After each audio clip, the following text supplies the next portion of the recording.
All right. Welcome back to another week in Tal'Dorei. How's everybody doing this week? Going okay. Doing I'm okay. okay, I guess. Just bundles of optimism and Hey, I'm happy. I'm commentating the FF10 thing tomorrow, aren't You want to mention the FF10 thing on here? I? It's just the Final Fantasy relay. It's speedrunning all the Final Fantasies back to back, only the main games. And it's on RPG limit break, and I'll be commentating Final Fantasy 10 like a silly time in the middle of the night tomorrow. All right. Do you know what webpage stream it's going to be on and what time? Yeah, RPG limit break midnight my time, so like 7 p.m. start for the East Coast. Cool.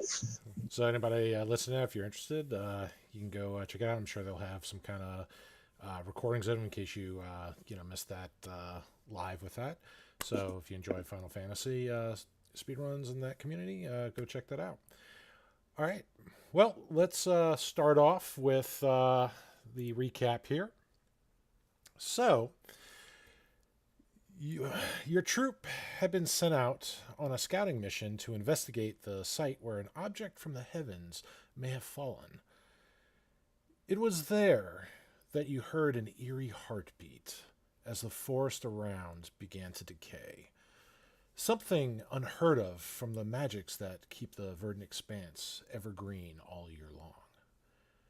There, you found bodies of two dead cloud giants. They appeared to have died not from combat, but rather from the impact with the ground itself. Again, something that their natural magics should have avoided this fate. Recovering a magical giant-sized axe and cutting a piece of their flesh that had an odd brand upon the palm, you make your way back to the Timber Bastille to report your findings. Along the twisting forest paths, you're drawn to a campsite by the smell of delicious stew being cooked by a half-man, half-goat creature, a satyr. With him sits an elderly elf in worn traveler's robes. The satyr, named Tian, invites you all to join him for supper. The elderly elf warns you of the perils of a life of adventure as he walks off to see the world for one last time. Over the course of the supper, you manage to impress Tian enough to earn his friendship. Althea also invited the satyr to come visit her at the Timber Bastille to continue their company with more privacy.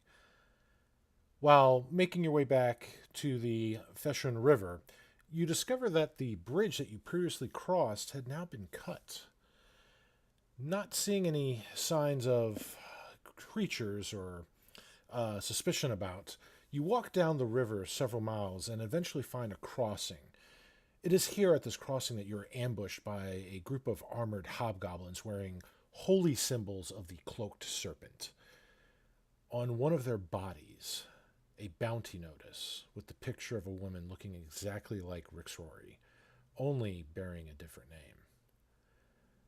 Finally, returning to the Timber Bastille, you discuss your findings with the Verdant Guard. Outside, the townsfolk begin to panic. You and the guard rush out and look up in jaw-dropped awe as a floating castle in the clouds begins to fall out of the sky like a meteor. Its descent landing somewhere in the southern parts of the Verdant Expanse. While trying to gather supplies and plan your trek to the fallen castle, your magical axe was stolen the night before meeting with a potential buyer. Althea's room also had an attempted burglary, but her presence in the room scared off the unknown thief while she was trying to create various magical scrolls.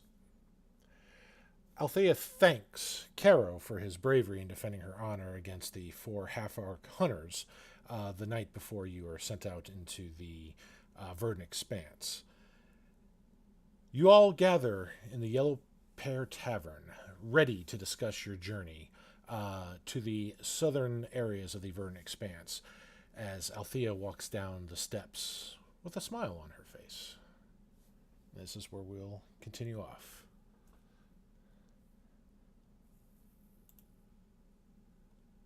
I don't want to know why you're so happy, Althea. Nope.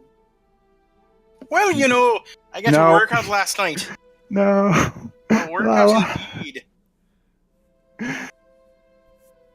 For a bard, he knows how to handle his instrument. Of course. Of course. I understand everything that you're talking about. Don't know why you were so afraid when you peeked in.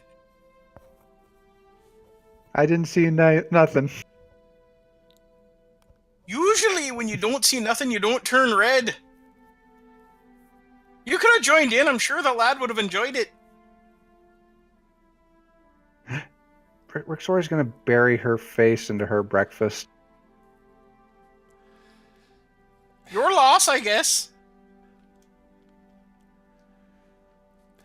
Meanwhile, Billidan and Lunaris are just watching this conversation go back and forth between the two lasses. I'd just like to think that Lunaris isn't even there. Well, no, And since... you all are here because you're about to discuss the trek to find that fallen castle. Then Lunaris makes a disdainful comment, something about breeders. There's no breeding involved. I need a drink. I don't care if it's, 8 a.m. I need a drink. Remember, Caro is a half-elf, so he's not all entirely bad, Lunaris. No, just boring. Oh, he wasn't boring last night, let me tell ya.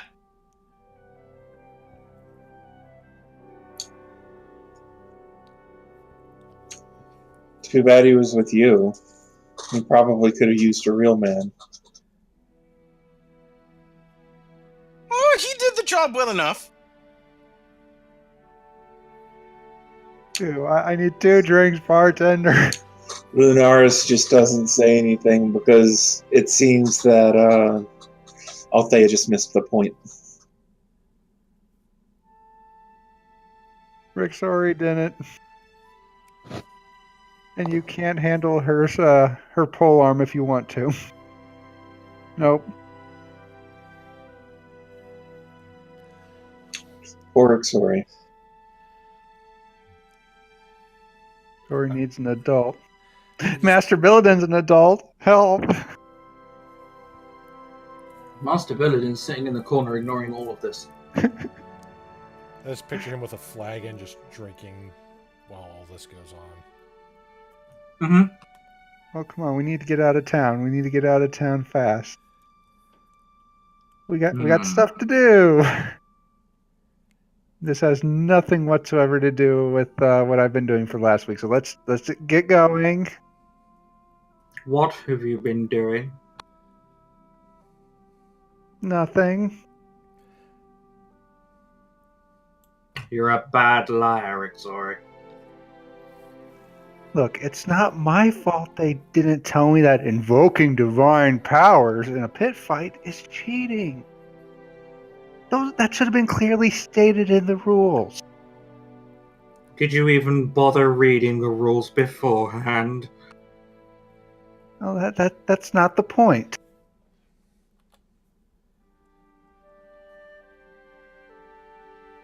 How many people are angry at you? I don't know.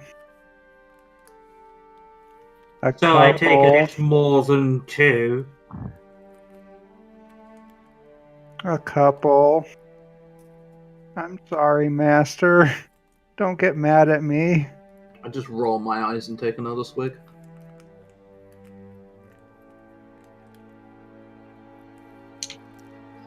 I just stayed at the inn and practiced my performance. They let me stay for free. Had a nice, relaxing week.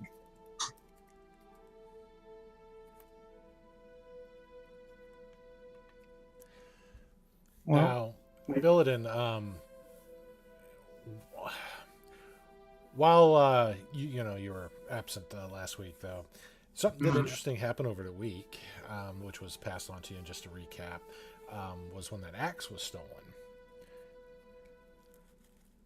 Somebody managed to sneak in and steal an axe, a great axe, built for a being of about 15 foot. Steal it right from under you.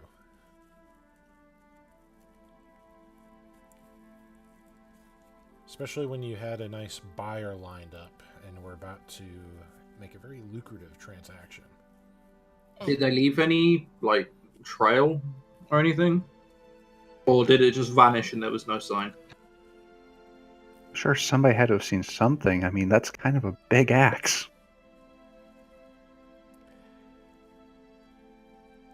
It was covered up in the room that you were staying at, and the next morning when you woke, it was gone. Where are we currently staying? At the end.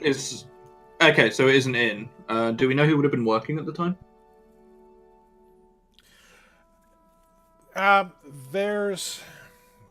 You could ask the owner about, who was handing out the drinks, who the bar maidens would have been at the time. But again, this tavern is the most popular tavern in the Timber Bastille, a large part due to Lunaris's successful instrument playing. Now, another thing that happened during that time as well is Althea had an attempted break-in on her room as well, but she was present when it occurred, and her presence was not expected. So when she went to investigate, whoever was trying to break in was scared off. And this is while she was trying to create magical scrolls. So she had gone out, gathered materials, books, things of that, was in her room, transforming into a little private laboratory, a little scribing chamber. And while she was trying to work on the scrolls, somebody tried to break into her room.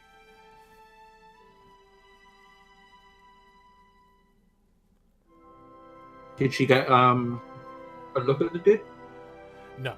She heard the noises, like, somebody fiddling with the lock to the door. But when she went over there, she couldn't see anybody in the hallway. And there was no other attempt that she knows of to her room since she scribed the scrolls that she did. And the rest of her time was spent with the companionship of Caro and with an occasional visit by Rixori. Well, one visit by Rixori.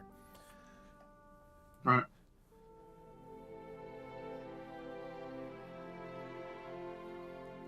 So it's massively popular. It's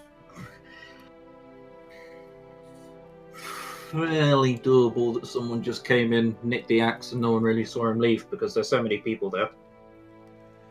We'd also realistically have no idea who to ask. Well, it does bring up a lot of questions because, carrying it yourselves, it took two of you to carry it. And yes, it is a very large axe. So, if they were to just carry it out, it would have been very noticeable with that. Again, this axe is easily over 10 feet. Okay. They're not going to take very kindly to a drow elf walking up to them and asking if anyone's seen their 15-foot axe. Now, is this the Billidan diplomacy where he walks up and stabs him in the stomach? I don't think that'd help me get back my axe is the problem. Can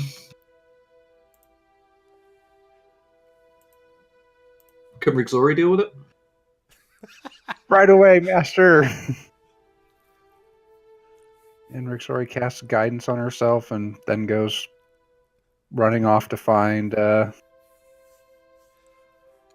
whoever the barkeep was on at the time.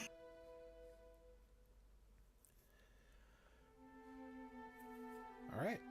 So you go ask the current owner of the Yellow Pear Tavern.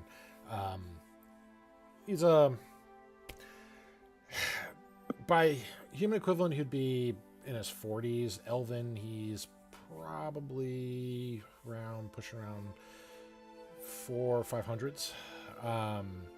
Has a gray ponytail pulled back, wears a very clean long sleeve white shirt, but with a brown leather vest. Has a kind of a little apron that's down around his waist, tied off, and he's behind the bar cleaning some of the mugs and stuff, making sure everything's ready for the business that's going to pick up in the afternoon, the lunchtime crowds and so forth. He sees you approach, Rixori, coming up from your table. Yes, madam, and what can I get for you today? I hope everything's satisfactory with your breakfast. Rixori's going to smile happily and say, "Oh, yes, it was very lovely." And then remember why she came up and then puff up and say, "But somebody stole Master's 15-foot axe."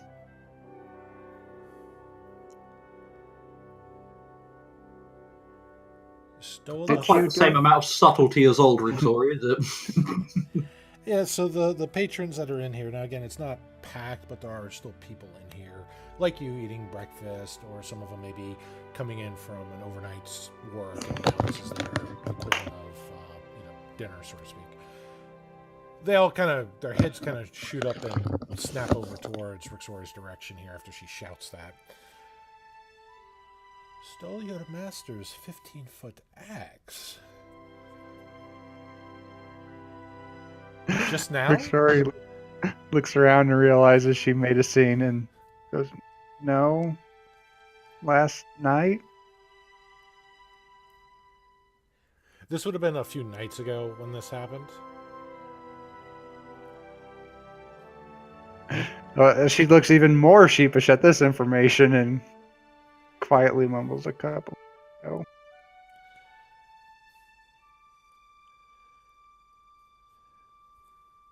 Well, I'll help you as best I can, but you may want to be taking this up with the Verdant Guard.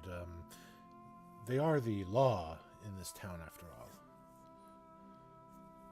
Well, I don't want to talk with the guard again. Yeah, fuck those guys.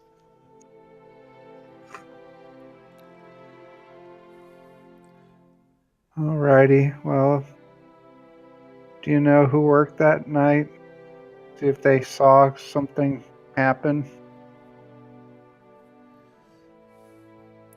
Well, They can't. let's see. This was a couple of nights ago.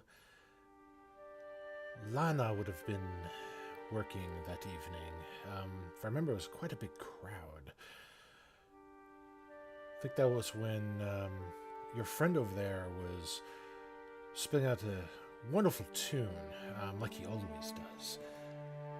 Ever since the sighting of the falling castle, people have been quite uppity, but he has done above and beyond just keeping people's minds off the strange happenings that have been occurring. And he missed a giant axe walking by? Oh, Master will not be pleased.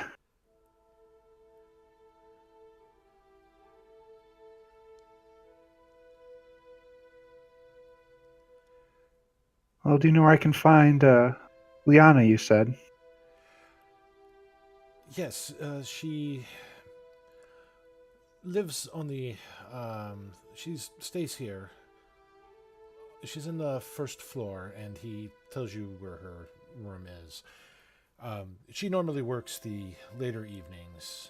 She will be working again tonight as well, but feel free to go inquire her directly about the happenings of that evening. Thank you very much. My pleasure, and I do apologize about the loss of your master's item. I hope it doesn't affect your view of the yellow pair. No, it won't. And he just does a little dab and goes about, again, prepping, making sure everything's ready for the rush that's going to come later on in the day, doing his, probably has to do bookkeeping and other things of that nature, running the business. Lunaris.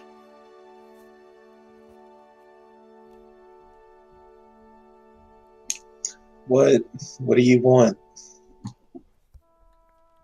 Apparently you were playing the night that Master's axe got stolen. I played every night. It's how I got free room and board. You didn't see a giant axe walk past you? I don't know, did I, Dave? Come on, those amazing elf eyes should be able to spot it, right? Make an intelligence check, just to try to remember what may have happened that evening. Oh, come on. Intelligence doesn't even have anything to do with perception. Oh, okay. You were saying. So, as you recall the events of that evening, it was a special evening to you, at least, because most of the tavern patrons seemed to be enamored by your performance that night. It was quite a large crowd. Many of the people were quite enjoying themselves. The tavern was packed with that, but nobody was carrying a giant 10-foot axe. And you would have remembered seeing such a sight with that, even when you get involved with your music and you kind of get lost into it. You're not that lost where you're blind to your surroundings. And as I said, that night really stood out to you, and nothing like a 10-foot axe being moved across the room stood out to you in that evening. Well, that was one of my best nights of the week. Everyone was there. I don't think people could have gotten through with an axe that big, without making a big fuss. Everyone would have noticed it. Rixori pouts, throws her hands up in the air, and goes, I guess. What do you want from me? I did what I was supposed to do. Make myself look good. Now, why don't you go and make yourself look good? Okay. I'll go tell Master. You do that, honey.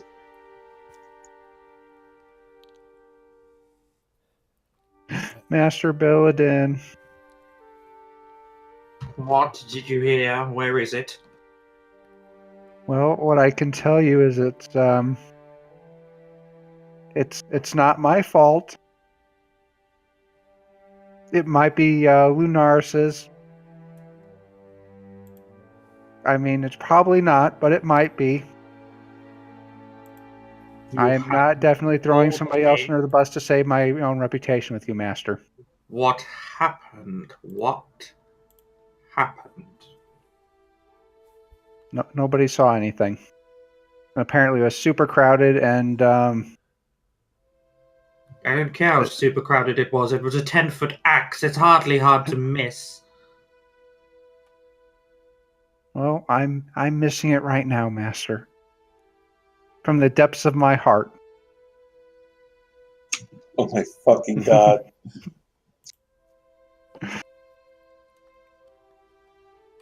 Do I look good now, Master? I don't care about how you look. I want my axe back. Now, apparently, someone took a 10-foot axe out of my room and managed to get it out without anyone noticing this huge abomination of a weapon. Now, forgive me if I'm not particularly believing of this. I will continue looking into this, Master, right away. Yeah. Don't fire me. Not sure how you fire a slave, maybe out of a cannon, but... It involves an axe, which is fine, because right now he doesn't have one. That was Rixori's plan all along. All along.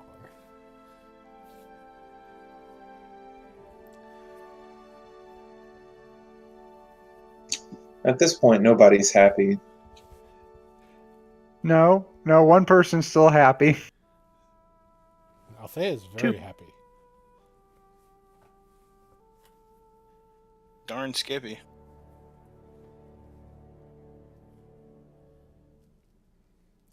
So, while still working on some leads for your axe conundrum, what about your trek to try to find unclaimed riches in the wilderness that hopefully Rixori won't let get stolen? Yeah, we were going to go to the Fallen Giant Kingdom to try and scavenge some loot.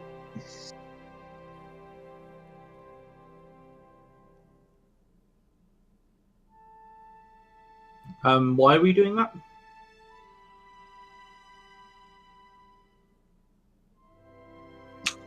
Because an entire giant kingdom fell from the sky and hit the ground and made a crater or something. Okay. We figure that everybody there's dead, and we should, steal their stuff. Send a rescue mission. Rescue mission for all their gold coins.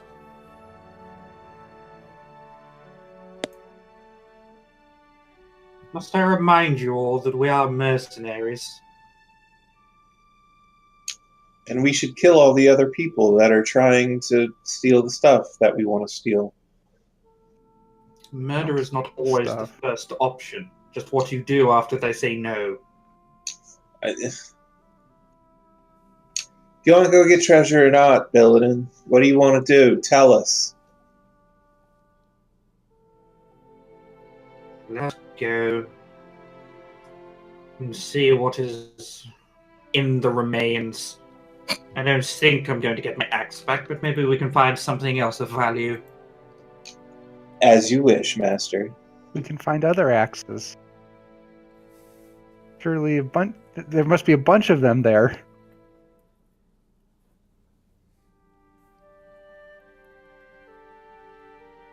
Alright, so yeah, we're gonna head to the Home City.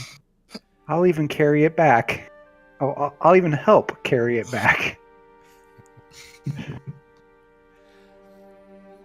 Alright, so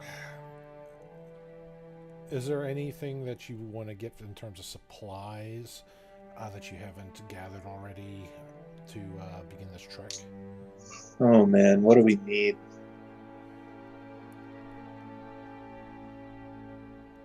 So I have 9 rations still. I don't think I need anything. I mean, I thought we did a lot of that, like the end of session anyway. Right, I'm just just giving you a chance in case there's maybe something else, change of plan that you'd like to do, equip with, and then before you head on out into the wilderness. I'm going to give you that last chance to get whatever you may need. Well, do we think 9 rations will be enough per person? That should be. I mean, we have people who can hunt as well, so... Really? Who? Didn't somebody have Billy, survival? I believe had the survival.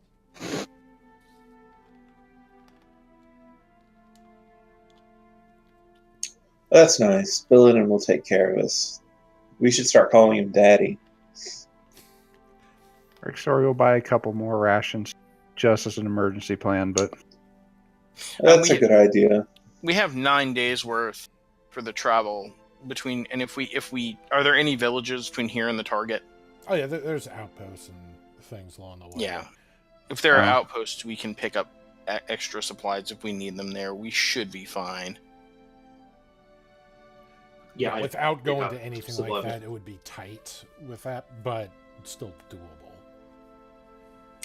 I'll buy a few more rations. I think Rixori has the right idea.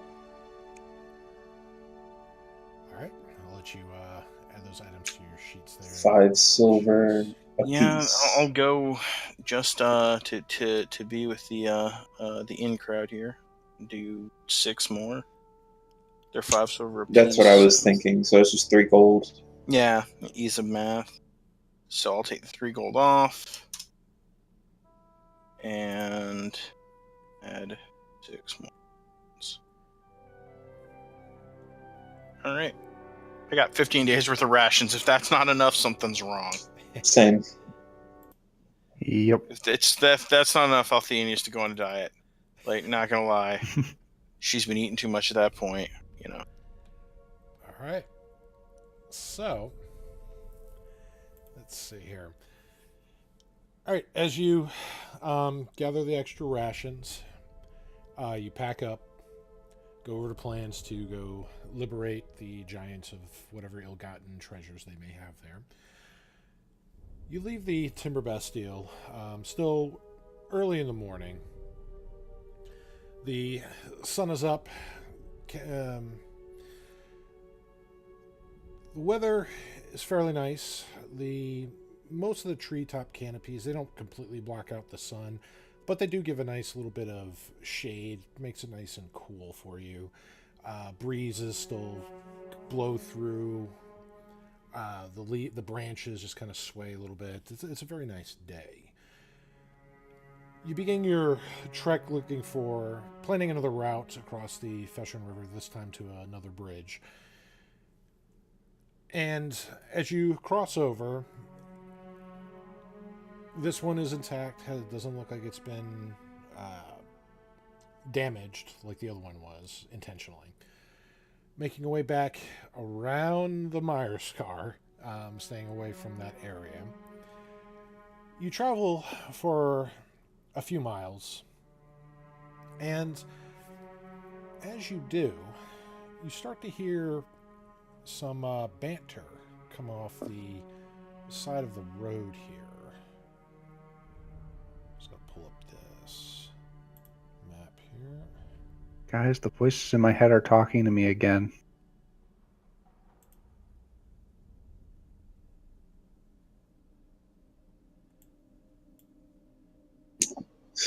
Rick Story gets no response. I mean, that's usual, when the voices in her head start talking.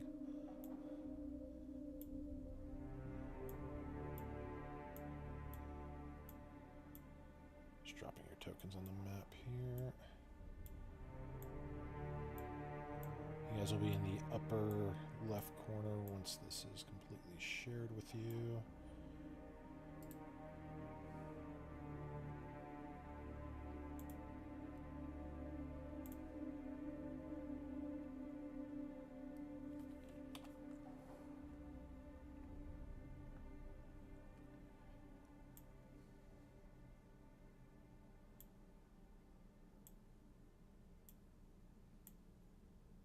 Can anybody not see the map? I can. Can see it. It's just taking a second to load. Yeah, it shouldn't take too long. We try to keep the maps very low in resolution. Even low resolutions, I have to admit, it's very impressed at how much it goes into detail with these. Okay, and...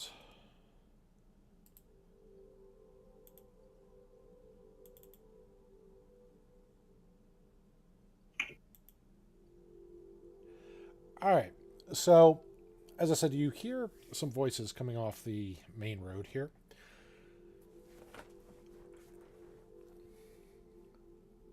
The voices seem to be coming from a band of scruffy-looking men, half-elves, and a couple elves who sit drinking on falling logs.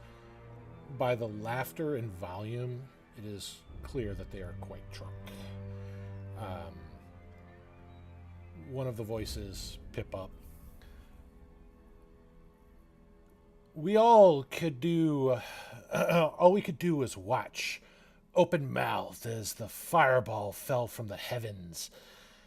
It struck the ground with enough force to shake the earth. And one of the half-elves begins to speak. Yeah, they sent us to go clean up after some dumb adventurers found the site. They sent us to die going that close to the Meyerskar, they did. And the same wood elf that spoke previously about the fireball falling to the earth. We found 2 giants. Smashed they were in pools of their own innards. That's when we heard the heart beating. Enough to drive one insane. That is where we found it. One of the humans takes a drink of his ale, spilling some on his chin, just wipes it off. Still all stubble. We'll be rich once we sell it. Sages pay handsomely for skyrocks. Falros, do you think that gnome would buy it? What did you call him? Dustman? And one of the other elf that's there, clearly an Eladrin. Is it a skyrock? Rocks don't have heartbeats. Penalis has been ill ever since he got near that thing. And then the wood elf kind of pips up. Of course it's a skyrock. It came from the sky. It's covered in ore, so that makes it a rock. Don't ask stupid questions, child. Don't call me child. The wood elf just kind of gains his composure here. Besides, those orcs thought it was a skyrock, a sign from their god. We barely got away from them trying to claim the rock. The Ladrin just kind of shakes his head. You mean the tribe of orcs that are still after us?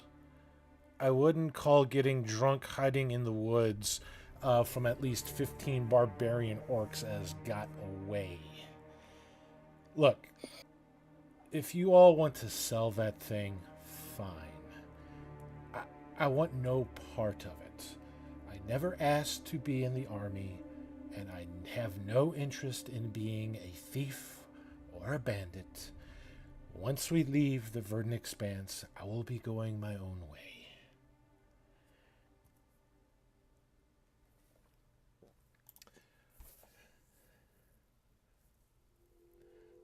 What do you do? Master, they've got skyrocks.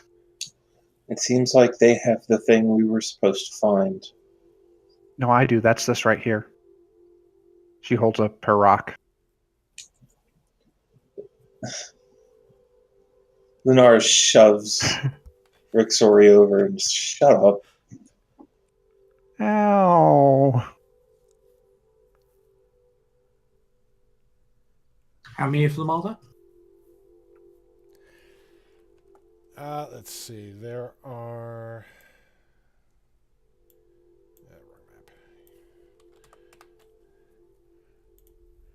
wrong map. There's about 5 of them. A couple humans, half elf, and 2 elves. And there's also appears to be 2 dogs with them as well.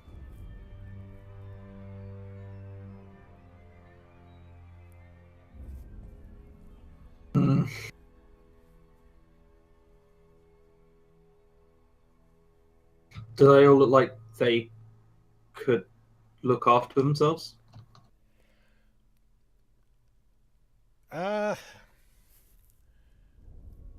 Make an insight check.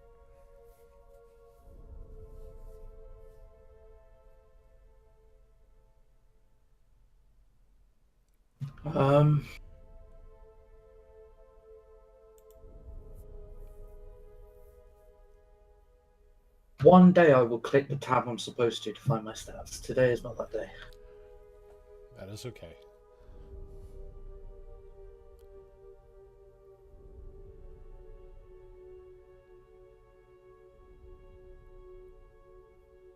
No one is a master of the software, so you are forgiven. Right, it's my portrait I needed to click on. I forgot where it was. Insight, right? Yes.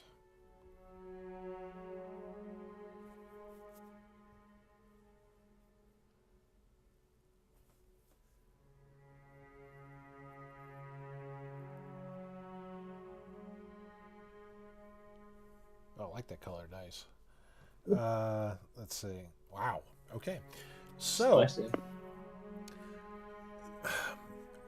while they are drunk, They are armed, and they do look like they can carry themselves. In fact, from what you're seeing here, it looks like that they could still defend themselves.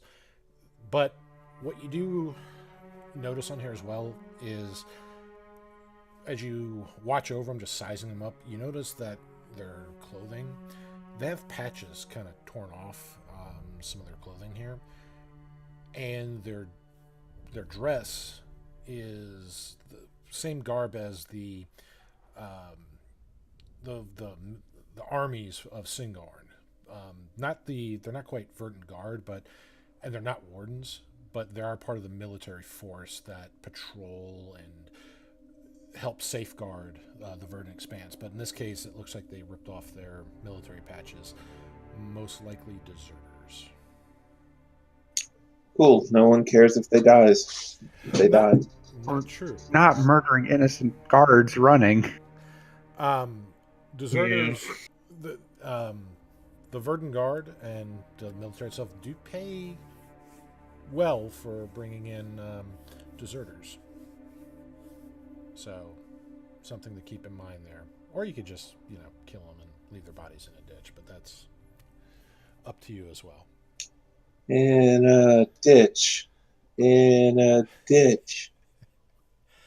I'm not help exactly- me. I don't think that we want to just kill people if they found it. It's legal salvage by right. Yeah, but if we salvage it from their dead bodies, it'll be ours. That's called stealing. That's What do you- stealing. They took something after someone was dead and it was salvage. If we take something after someone is dead, that's salvage. Yes, the but making them dead part. yes, if we make them, if we make them dead. Also, that we doesn't need to be count quiet, anymore. guys. Yeah. Yeah. As, Rixori mentions that, they kind of look up in your direction as there's a lot of little chatter coming by a tree and a bush. And Lunaris isn't even trying to hide. So Tweet, I'm a bird. they notice you, your group there, and they start, and especially Rixori, some of the humans and the half elf, they begin catcalling and jeering. Then the wood elf that was initially talking there about finding the Skyrock itself, he kind of signals you to come out the woods there with a hand gesture. And well there, travelers, I do believe that you need to pay a toll to cross these roads. Please be so kind as to hand over the appropriate coin, and you may pass. And some of the humans and just start kind of chuckling, I pay no toll to anyone. Do you even know who I am? And the wood elf. Why are you charging a toll to come through here? Is this not open territory? Well, this is our territory, and these are our roads, so we say there's a toll, and we will enforce that. I don't think this is a I really... can see your guard badges ripped off from here. Please. I could turn around and just tell them where you all are. I'm also pretty sure this isn't your territory. This is orc territory. And wouldn't it be a shame if they were to find out where you all were? The Ladrin still very, and he looks young in terms of an elf. Human equivalent, he'd probably be about 19, 20-ish, around that. But for elf, and he's the youngest in the group here as well, in terms of the elven lineage.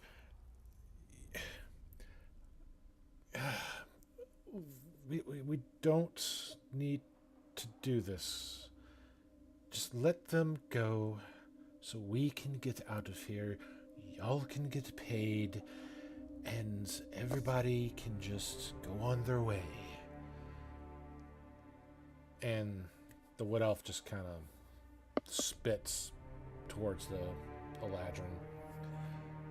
Nah, I have a better idea. And as he says that, you see him kind of take his bow from his back. I say we kill the lot, dress them in our uniforms, let the orcs find them, and then we leave scot-free. Sure. They're gonna believe the drow is part of the city guard. I like your idea. He's a smart one. They know of the resplendent Lunaris. You could not fool them with me. Unfortunately, the It guards seems know me. I I will be. must ask, good sir, did you actually desert yourself, or did you just forget to put your badge on this morning?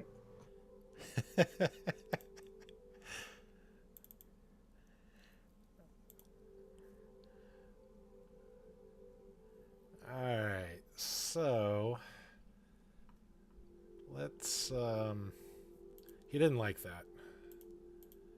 You think? Yeah. Boy, golly gee, I Roll wonder why. initiative. It's like he pulled a bull. It's like he pulled a bow on me or something. Yeah, he wasn't insinuating on murdering you, in the slightest. Hmm. Yeah, sure. Sure, he wasn't. Give peace a chance. Give peace a chance. Oh well. I tried. Give murder a chance. I mean, you did your best, So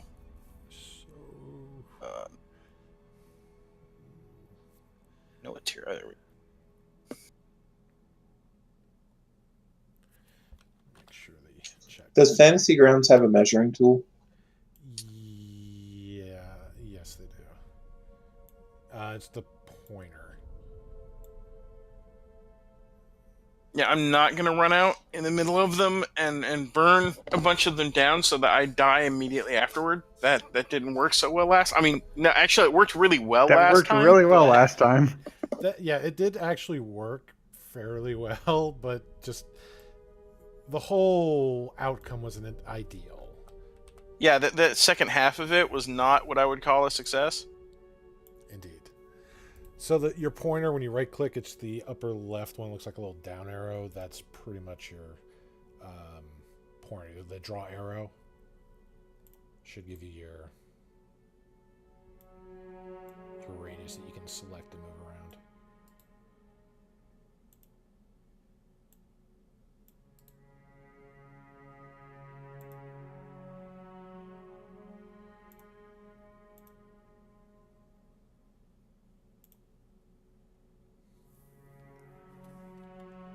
And let's get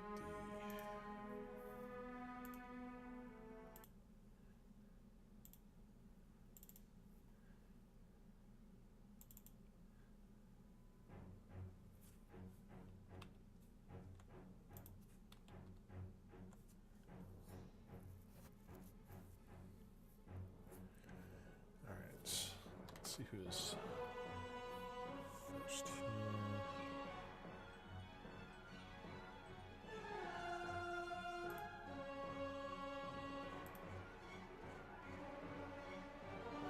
That's not right.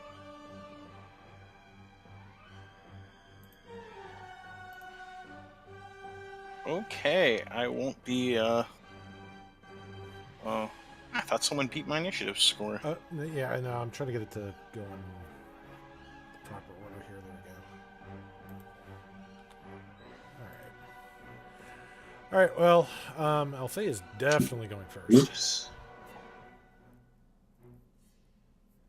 Okay. You can always remove the selected one. When you right click on it and you go to the pointers, the remove this is the one that removes the selected pointer. You should have. I accidentally closed the map.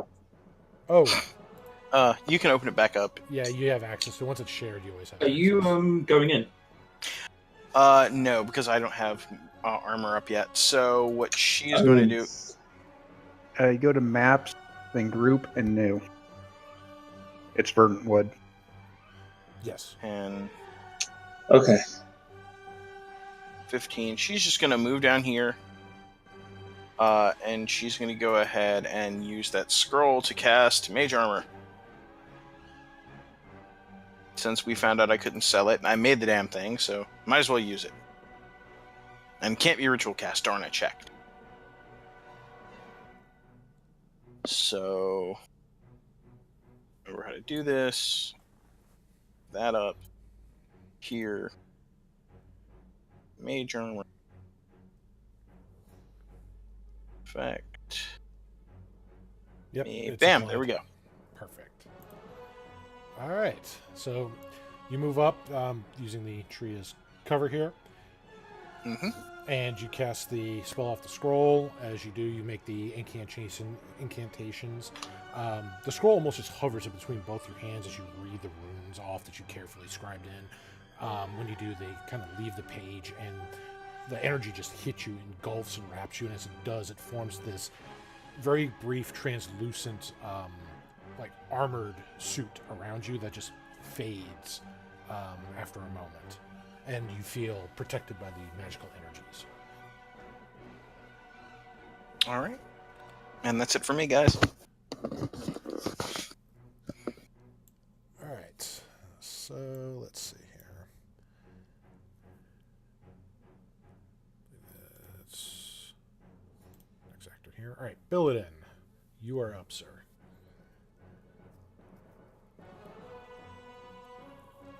Alright.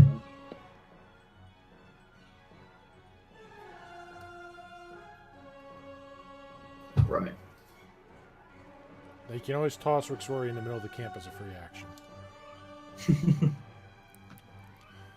I'll move myself there. Okay. And take a dodge action. Now, for those of you who are by that tree there, you are going to be granted a cover bonus here, so an additional +2 AC and Dex save. So I'm going to see if I can actually add that on your tokens. Let's see.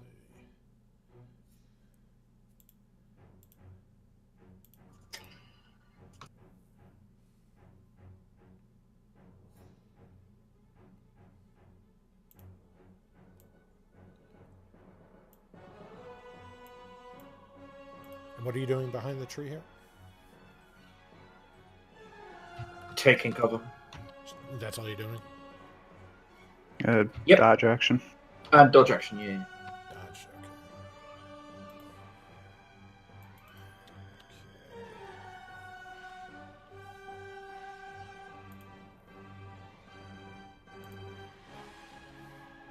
This is not going to have this on here.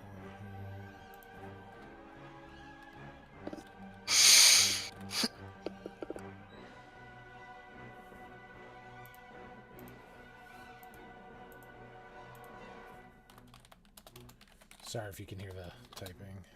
My noise filter got disabled in OBS. It was causing some audio issues. Let's see. I'm one of those weird people that likes the sound of typing. All right, so I made the notes on the effects there. It's just notes. It's not the actual mechanical effects on here yet. I will make note of that on how to edit that here.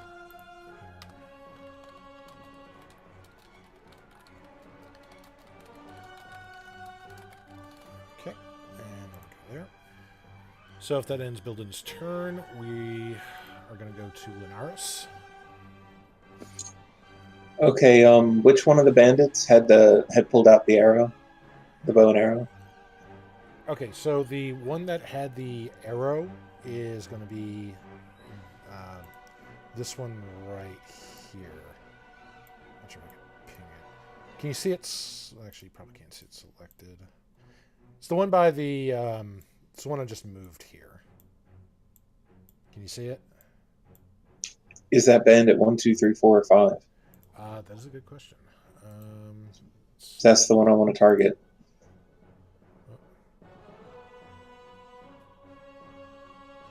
That is Bandit 5.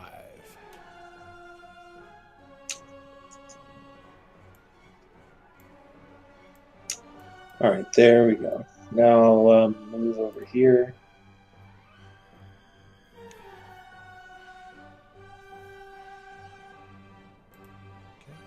are targeting. Fuck you.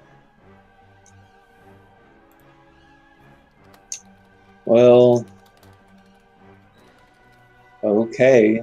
I guess I'm done. All right, so as you go behind the tree there, also, let me just make sure you have that bonus on here.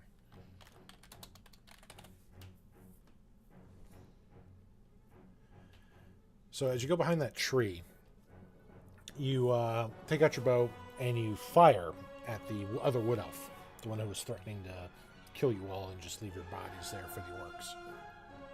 Your arrow flies out, and him just being another wood elf, just noticing your action there, he kind of moves out the way a little bit, just slightly enough angle where the shot would have hit if he had moved.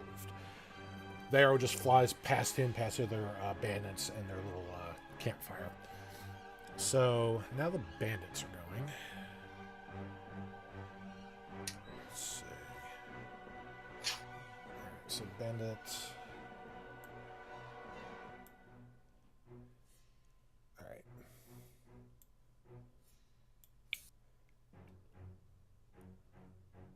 Alright, so he is going to also take cover behind the little barrel here. And he's going to, let's see.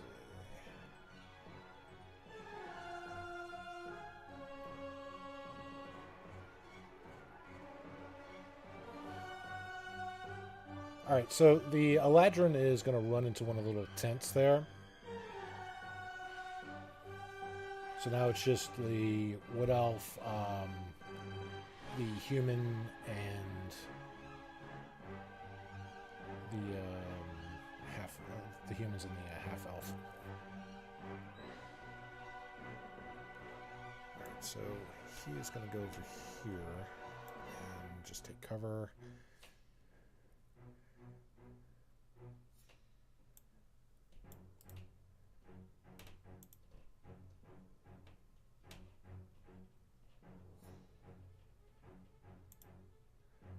Okay. The human over here literally just shouts an order, kind of like an attack order, and the hounds start to get up and charge.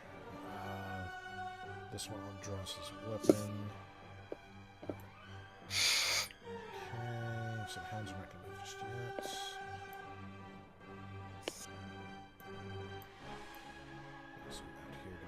Because this guy's really far away.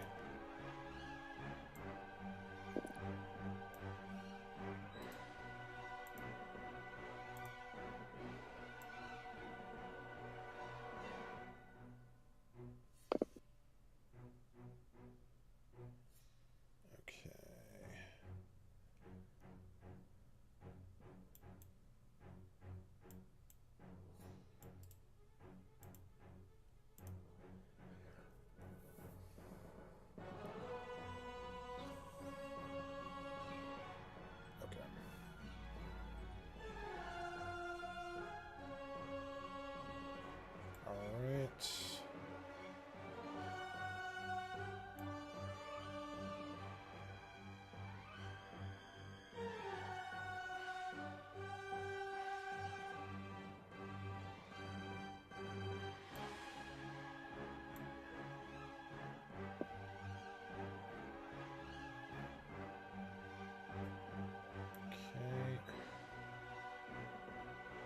Alright, now for him to take his shot. Let's see. Get to the next one here.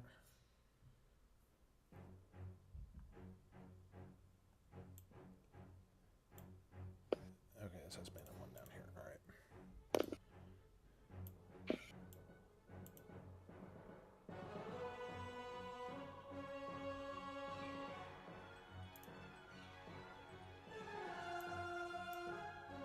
There we go.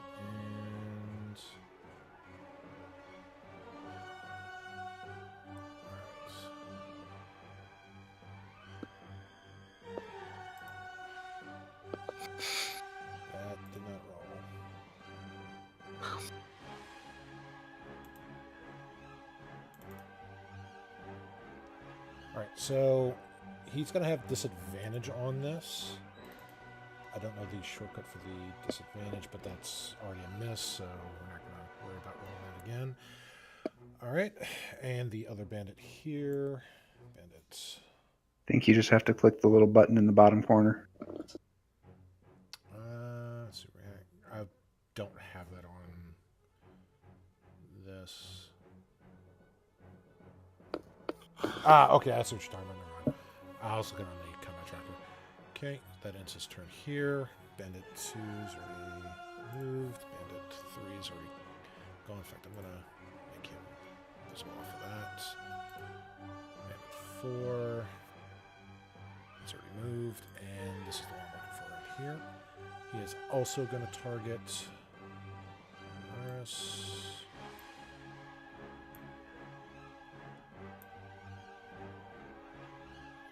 Now, he is within range. And he's going to miss. All right. And keep in mind, you have a +2 AC bonus as well for these. Those behind the tree here. Right. Okay, as well as the ones that are behind the barrels here. Okay, that ends those bandits. Now the dogs have an initiative of 10, so they're going to be going next. So the dogs start barking, saliva flying off their jowls as they start running, following the other human and half elf.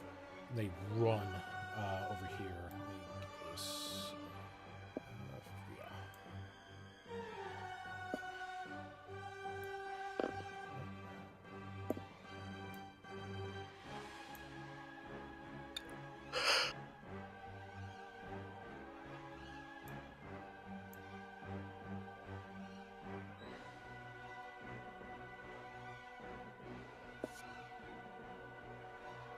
Okay. All right, that ends the turn. So the dogs are running up the hill, coming full bore.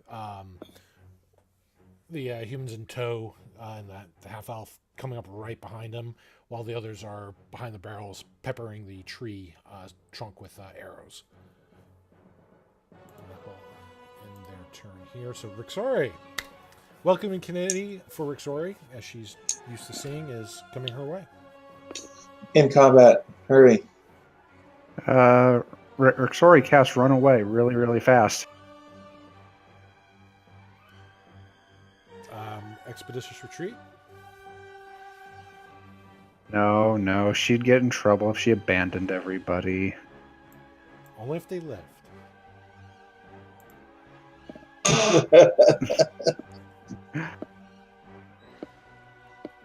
He casts Bless. I love that fucking spell. Save me, guys, save me. I mean, go team. May the light bless you all.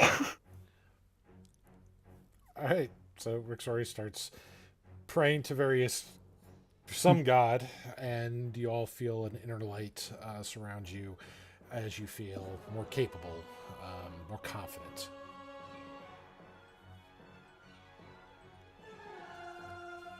And what else? What does Bless do? You now have a 1d4 on all your attacks, and a 1d4 on your saves. Okay. Yeah, it should be on all your tokens there. Yep, it does it automatically now. It's really awesome. I don't think I have anything I can really cast as a bonus action, so...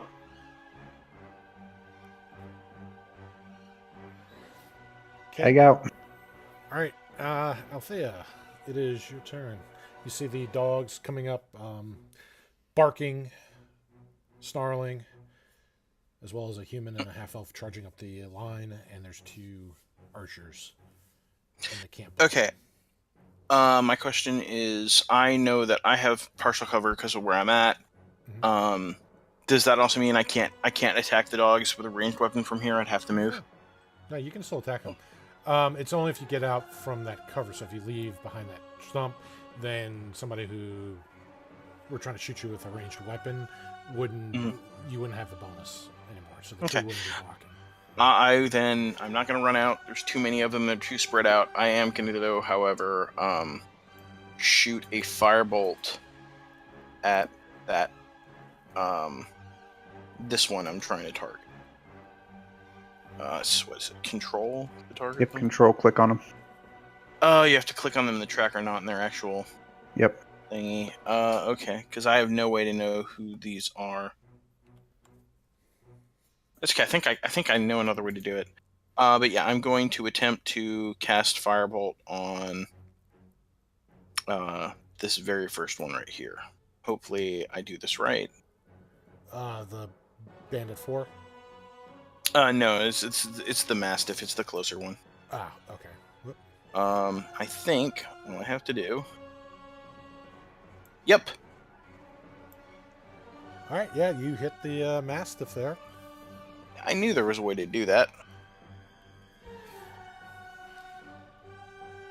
All right. Let's see. Roll your damage here. 2 damage. Well, so firing behind the tree there, staying behind cover as the group comes up beyond you. The dogs, not drunk, not, just their animal nature, they're being told to attack you. Run up, you point your hand out, and again, chanting your arcane invocation as a bolt of fire launches from the palm of your hand, flies out, hits the dog right by the little chest, well, by its right front paw. It yelps for a moment, but comes back and snarls. And it's still charging. It barely lost one of its stride. Yeah, that's all I can do right now. Okay, fair enough. Billidan, you see the dog's charging up on you. What would you like to do?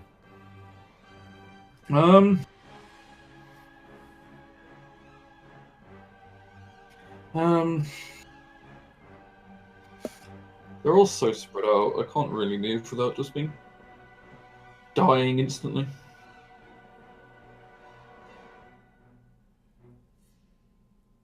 I will take another dodge action.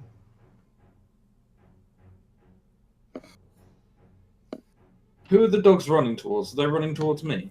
They're running toward everybody behind the big tree. Yeah, but they must be like looking at someone, right? Because I'm not behind the tree from their angle. I'm to the side of it.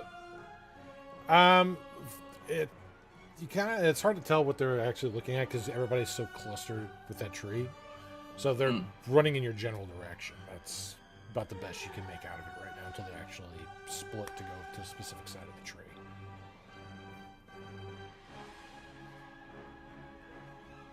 Hang on.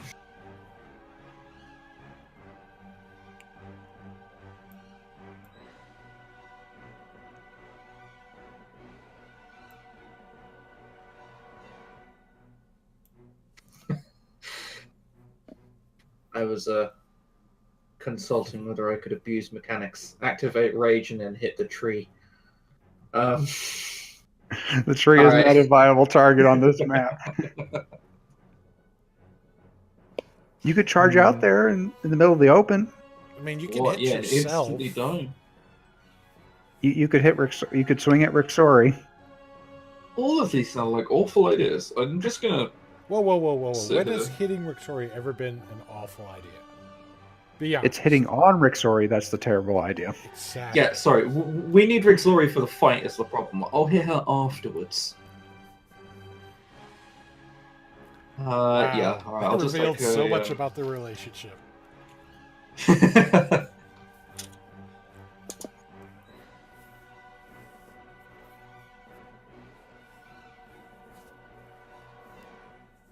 Yeah, I'll do a dodge action. I'm just trying to decide whether or not I want to put rage up.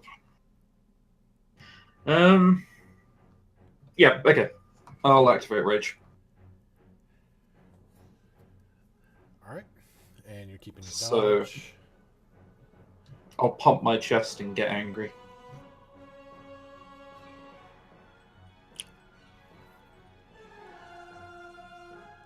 Okay. Well, it's next turn you'd have to attack or be attacked, or you drop it. Oh, is it next turn? I thought it counted for this turn.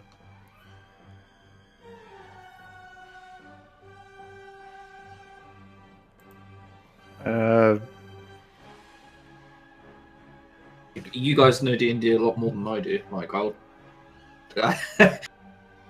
I thought I had something had to attack me this turn because I activated Rage, but if it doesn't matter until next turn, then that's fine. So yeah, I'll take a dodge action, activate Rage, and that's the end of my turn. All right. Lunaris, we'll look at the exact phrasing on that. One turn is not going to make or break the encounter here. It ends Wait, early what if am I you're looking up? Oh, it's just your turn regular. If your turn ends and Okay. you haven't attacked a hostile creature since your last turn, or taken damage since then. Oh, so yeah, if you don't take a swing by your next turn, then it ends. By the So end of my it. next turn, I have to take a swing. Yes, or gets Okay, that's or fine. get hit. Or get hit.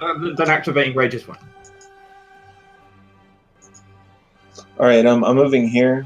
I have a straight shot on Bandit 5, and I'll be taking that.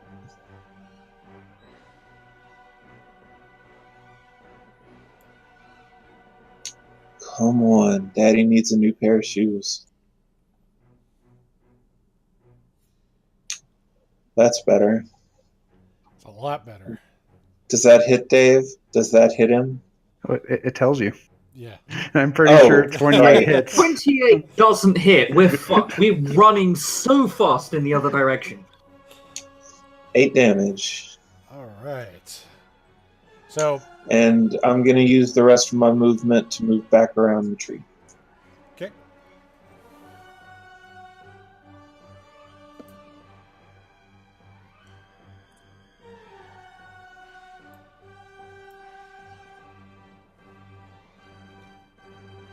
All right, so you pull your bow out and you fire. It goes over that bush and manages to hit the bandit right in the chest. Staggers for a minute. Ah, god damn! Oof, and he just breaks the end of the arrow out. It still, you have a feeling that if it wasn't because he was inebriated, that probably would have had a greater effect on him. He probably would have been screaming a little more in pain. But right now, he's just still under the effects of all the alcohol here. So, all right, and with that, we're gonna go to their turn here. So Bandit 1. Oh, good. All right. He is going to see.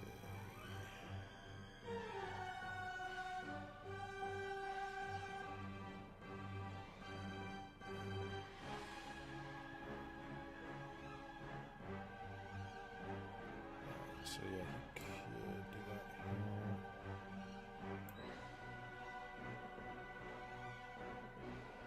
Alright, so he's gonna run up and just double move over here. Get it 2. Alright.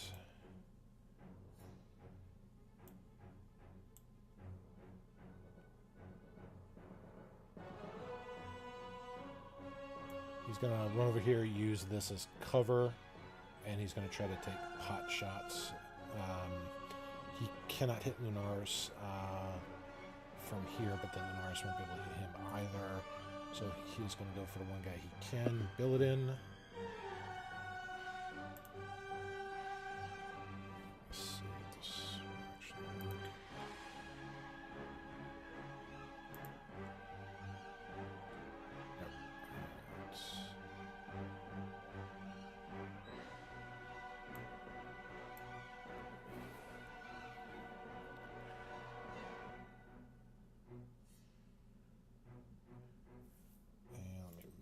On here. That's what I want to say. All right, good. All right, so he missed. So, again, being drunk, not the best thing for combat for these guys. Now, he is going to...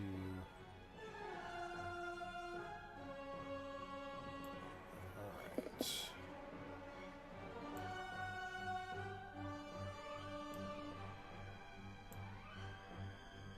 He's going to stay behind this bush here with a double move. again giving him some cover. 5 is going to take a shot at Lunaris.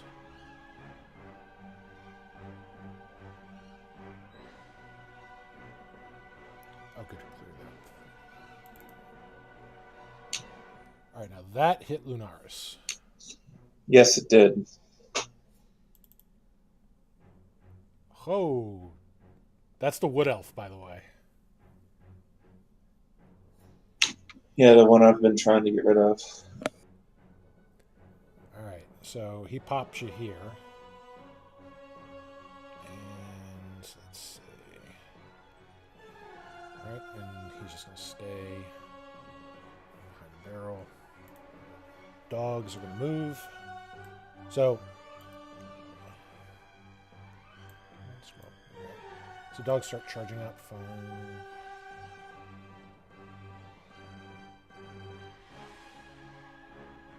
Alright, so this one here is going to attack Billidan.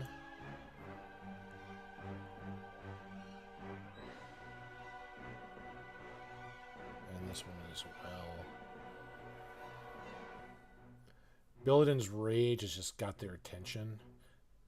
Either that or they just like dark meat. Who knows? I'm going to pull out the race card and say it's definitely because I'm a drow elf.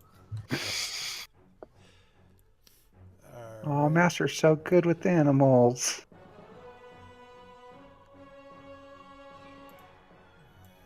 As well.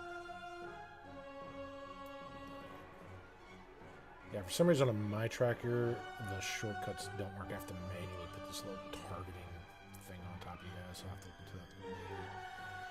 Alright, so first dog here is going to try to bite Billidan. And hits. Well, hang on. You're defensive. So let me roll that again because that was not at disadvantage. Okay, that would have been at disadvantage. What? Jesus! Well, Wow. good news. So I'm going to roll this again just to make sure it clears that critical state because I'm going to roll the damage here. Alright, so it's 5. And the other dog here is going to...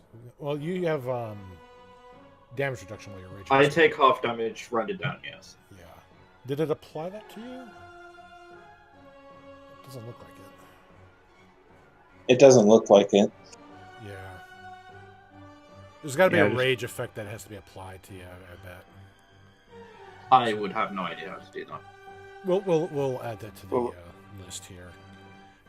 So we'll look into it. Just bump your health up. I'm just doing, the health myself. Alright, so the other dog tries to bite you as well. As you're fighting off the other dog, you manage to move out the way of the other one that's also trying to bite at your legs, trying to trip you up.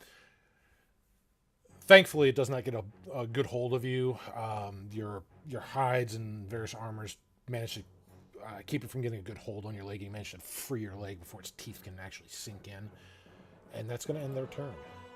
Rixori, Master is getting along with 2 doggies. Oh, it's so cute. Rixori is going to yell out, "Stop this pointless attack. You strike at Master Billidan of what do we call this company? The Bar Accountancy Company Limited? No, We're- the Blar Sorry. Accountancy Company Limited. We're the Hot Four. No, it's the Blar Accountancy Company Limited. I call us the Hot Four. That's All not how right, I one of think- those two. Further bloodshed need not be spilled here. There's no coin. And Rixori does have to get rid of one of the doggies that's attacking Master.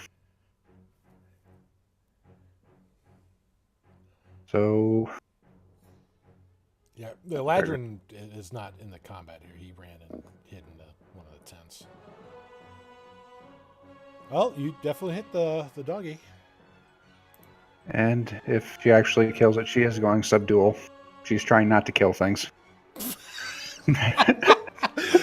So, trying not to kill was not her forte as the poleaxe comes down and you hear She just this yelp. flatlights it.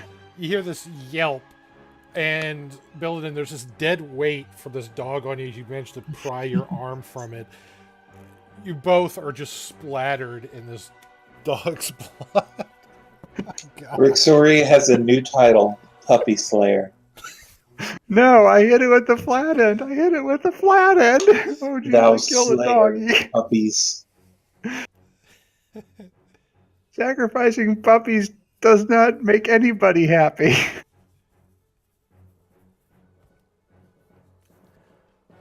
All right. Well, that was the one that bit the master, so.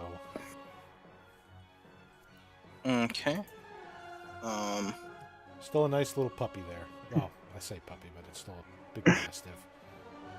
I'll tell you, it's finally going to move. 5, 10, 15, 20, 25, 30. As she does, she's going to pull her whip off of her belt, and she's going to cast Booming Blade as she takes aim at the other dog.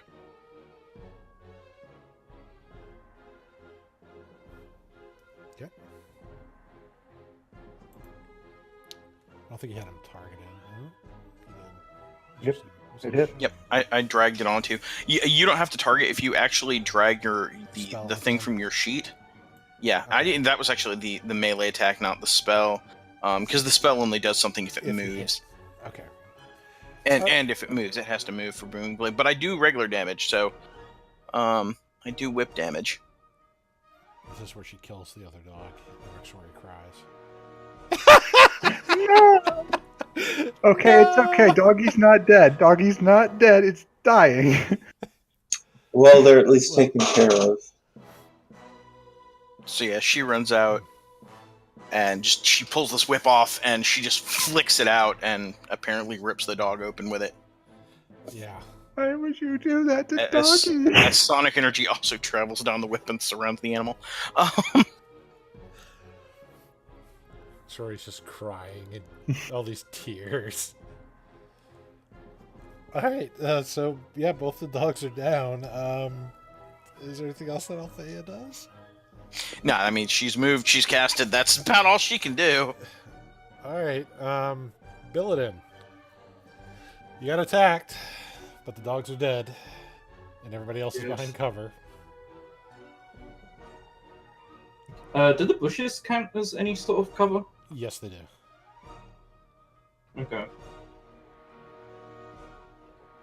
So, right now the, let's see.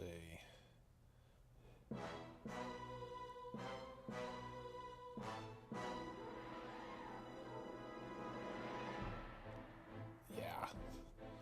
I just seeing who could hit whom here. So, but you can, the Bandit 2 you could target. Bandit 4 is just Yeah, I'm not- completely behind a bush right now. Wildly okay with trying to do that. I'll call out. We have shed blood. Surely you do not want this ridiculousness to continue. Do I hear an answer? The Wood Elf from below shouts out, "You had your chance to avoid bloodshed. Now you've killed some of ours, and now we will kill the rest of yours." We killed doggies. Right, something draws blood on me, and we attack back, and it's our fault. Okay, I see how this is going. Well, they did ask for coin, and they would have let you pass. But yeah, but fuck them. How many fucks does Lunaris give? 0. 0. No, it's I'm less gonna than move that. there and take a dodge action again. I will take their fucks and I will put them in a pile and I will burn them. I don't think you're on a square. I think you're in between two of them. It does There we go. that sometimes. It allows a half movement. Not sure why it does that for the grid.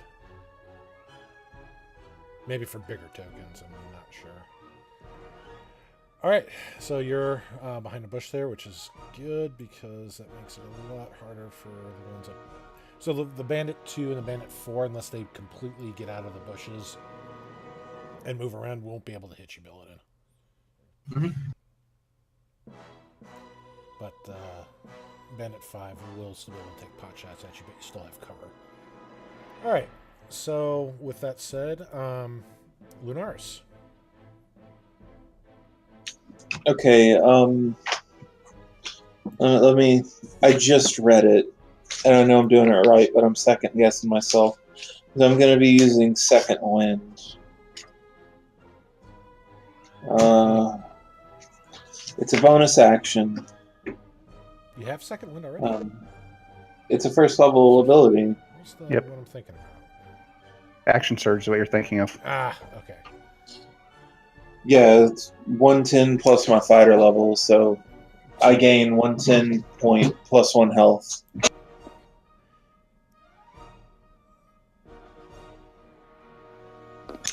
Six health. That's almost all of the damage. Yep. So Lunaris just starts quickly bandaging himself, ripping off, little bits of leaves and rubbing the aloe on the wounds, trying to keep the blood from, the wounds from. Did you say rubbing an owl on the wound? I'll totally do that. Aloe. He But flexes. since that was only a bonus action, I'm gonna shift over here, take another shot at that asshole. What you need to be more specific. There's Bandit 5, the one I 5? attacked Okay. last time. You could stay behind the tree and fire at him. You don't have to go out in the open. I'm darting in and out of combat. What do you want? Okay, I mean, if you want to go out in the open, you can. And you hit. Now, let's see. Nice. Okay, let's see something.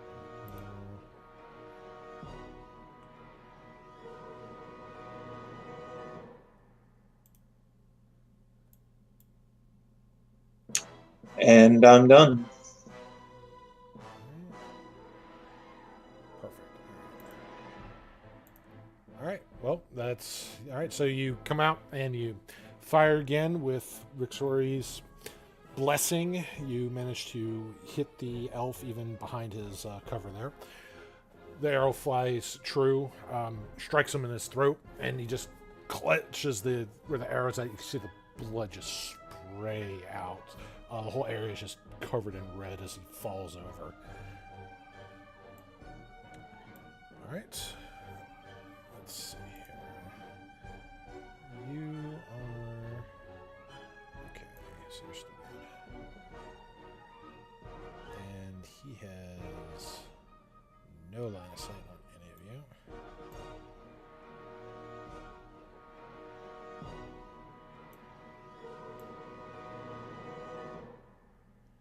Alright, so... this is going to be a rough shot. Might be... Actually, I don't even need to do that because he's going to get disadvantage anyway. Because he's drunk. I was trying to calculate the range. Just clear that.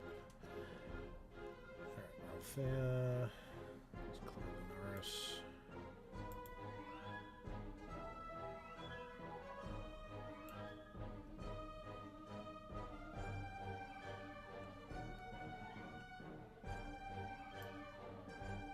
Oh, whoa.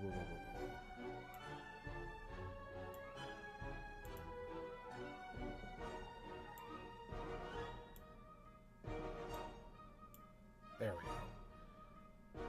Disadvantage and... Yeah, that's not going to hit. So he steps out, moves from the tree, comes up the hill, takes a shot at Althea, who's out in the open. The arrow flies right over your shoulder, Althea, and hits the tree behind you. Just thunk, as the arrow just kind of wiggles. Oh, well, that one was a mite bit close. And he's like, damn it! The other bandit here, 2. Now he is definitely. Oh,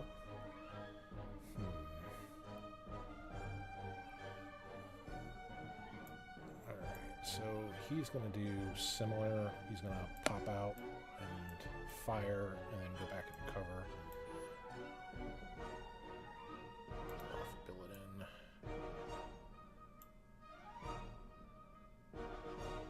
Disadvantage.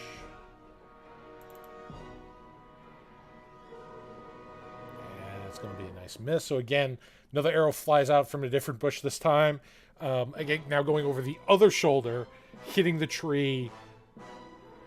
And again, you just hear the as the arrow just kind of wavers back and forth as it hits the side of the tree. It looks like I killed your favorite puppy. Rixori cries from behind. All right, and he is going to pull out his blade. And he's going to come around here.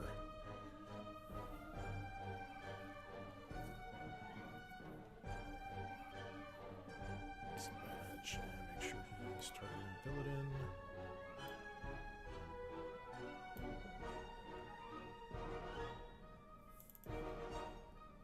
Yeah, it's not going to hit.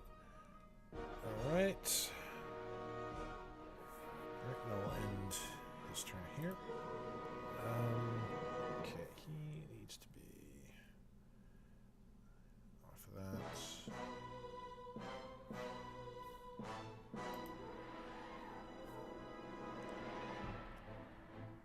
Actually, I think just remove these here. Alright. Oh, let me just move the bodies to. Well, All right, sorry, it's your turn.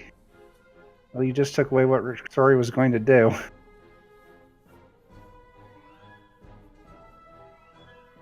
She was going to spare the dying dog. Well, I was trying to move him off the combat tracker, but it apparently removes him off the map if you remove him off the combat tracker. So. All right, They're then while still she runs there. up, They're not there at the moment on the physical. She's running up, hugging the doggy tight, and spare the dying to stabilize the dog.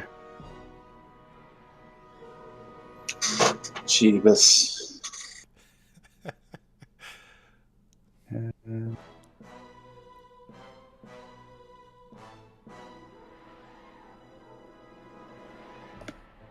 And that will end her turn. All right, Althea. Okay, Althea is a woman with a plan. She's That going needs to, no man. She likes them though, and women too. Just depends, you know. She's gonna go ahead and slash her whip out toward this bandit down here.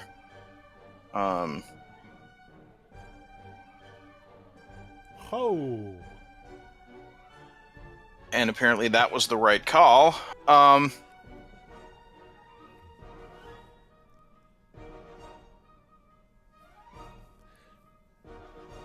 right.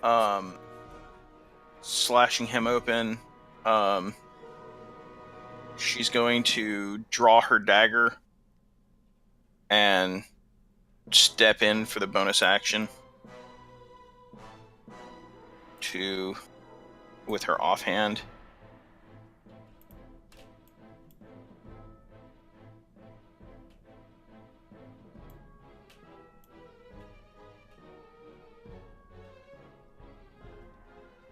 Should have done it with my short sword. I don't know why I didn't. Oh well.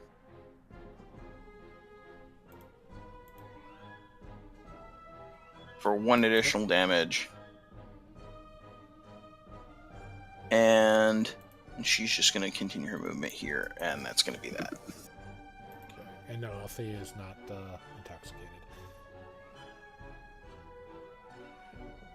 All right, so she comes along and pulls out the whip, starts swirling above her head, and lets out a thunderous crack right across the bandit's face, going across his eye, all the way down to the other side of his face, to the lower part of his cheek. For a moment, just kind of cups his hands as they're pooling with blood. Alright, let's see here. His return. Alright, Billidan, it's your turn.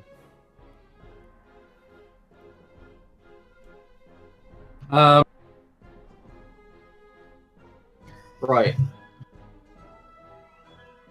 I was going to strike the dude in front of me.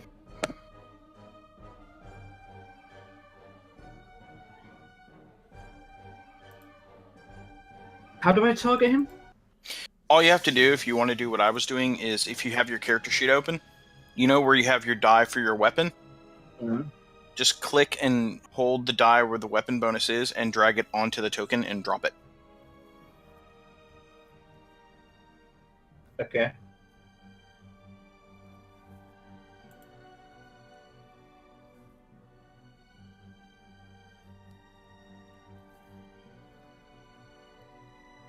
Oh.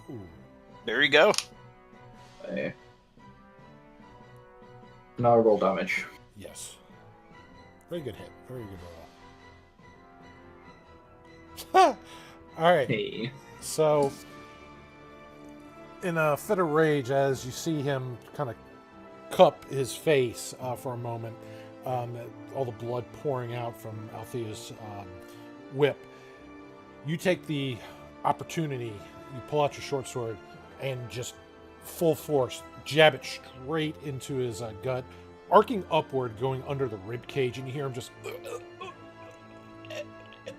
And you just see the mouth, the jaw open up, and the blood just come pouring out. He just goes limp onto your blade.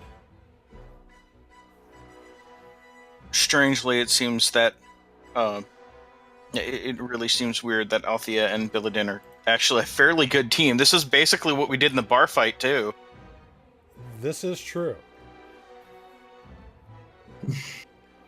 Yep, with Lunaris picking off all the ones who don't want to come play. Question, after I hit, I can still move, right? Yeah. Okay. Yeah, you can split your movement up in between your attacks and other actions. Then I will move. You're right. We work very well together.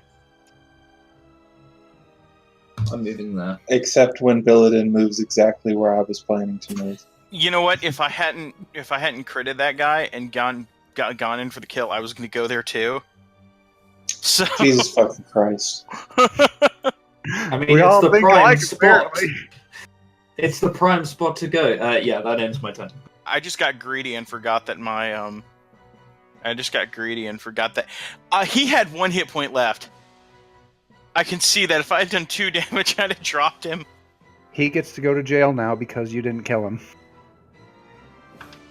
All right. Lunar. I just noticed it told us like hit points exceeded by 8, and he did not. I was 1 hit point away. Althea is way more effective than I thought she'd be. There's no way I can hit anyone from here. If you move down, you can hit either one of them. Here? No, if you move one more, you can target either one of them. The only one that has cover is the one I'm flipping because I'm an idiot. Number 2 is the only one that has a cover bonus. The other one is right out in the open, just like Althea was. So, depending on who you want to take a shot at. Now, I'll take a shot at one. All right.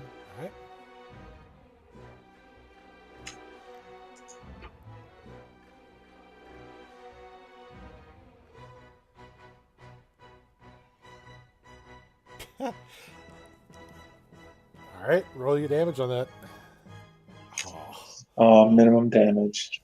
So, yeah, you come out, you see both of them. You see part of one and the other one's still out in the open. Taking the best shot, the one that's fully open, you fire. You hit him in the arm. You don't get him in a nice vital area. Still hurts with that. He's still intoxicated, so the full effect of being shot with an arrow doesn't quite hit him right away, but the pain still resonates. Just kind of staggers around by the bush. You'll pay for that, elf. He's a scruffy looking human here. Alright, does Lunars do anything else? I guess just spit back at him. I'm paying enough by being in your unfucking worthy presence. Alright. Well, let's see. He was going to try to run away before, but then he got shot. So he is going to take a shot here. Norris.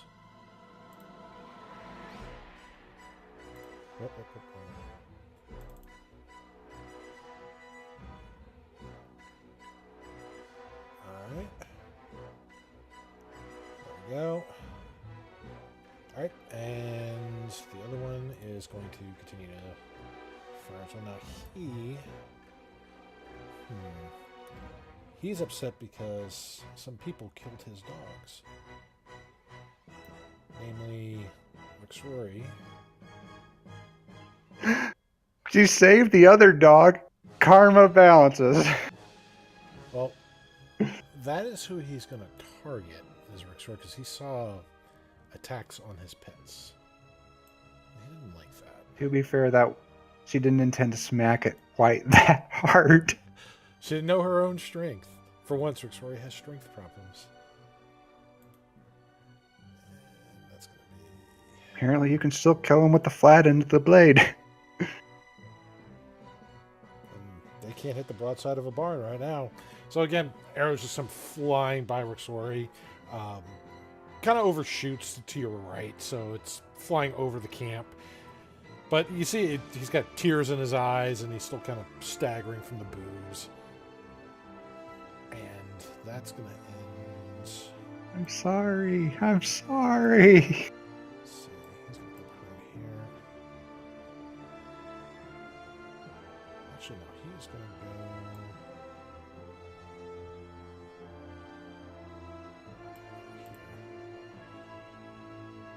That's going to end their turn. Let's see, he's already dead.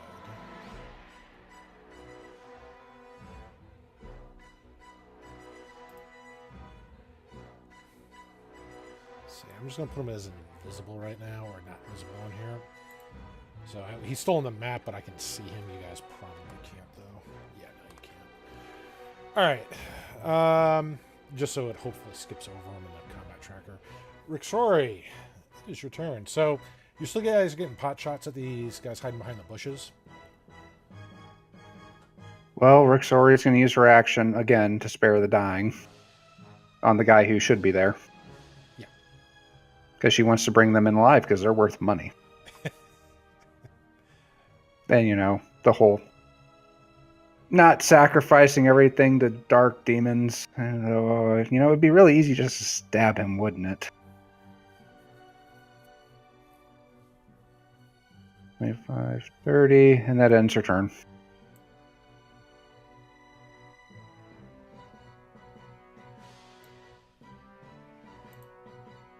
Alright, so you lay your hands on him, you say an incantation to the Dark Lord to not harvest this man's soul. Not yet. His time will come. Alright, Althea. And Rixori corrects herself, totally meant Lord of Light. Yes, that's what it meant, Lord of Light. Not No, darkness. she's preventing the darkness from taking him. Yes, exactly. 15, 20, 25, 30. Althea is going to run up here, standard action to do the dodge action, and that's it for me. As she's moving, she is going to sheath her dagger, so she has a hand free, and that's it for me. Alright. I don't know how to apply dodge, but That's now one of the know. things I look at, because it's not one of the standard effects on the list. I'd have to add it as a special if there's not another way to do it. Which isn't bad, it's just, you know, because they just have like the blinded charm, curse, petrified, prone, etc. They even got stable, but they don't have dodge. All right, let's see here. Billidan. The drow who's enraged. Is it my turn? Oh, it is your turn. Okay. I'm gonna roll around to this dude.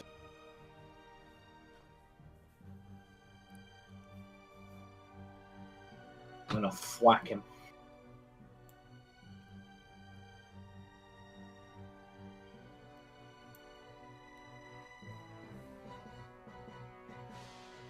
Now, with the melee, they don't have cover with that. So, let's see. You smack him.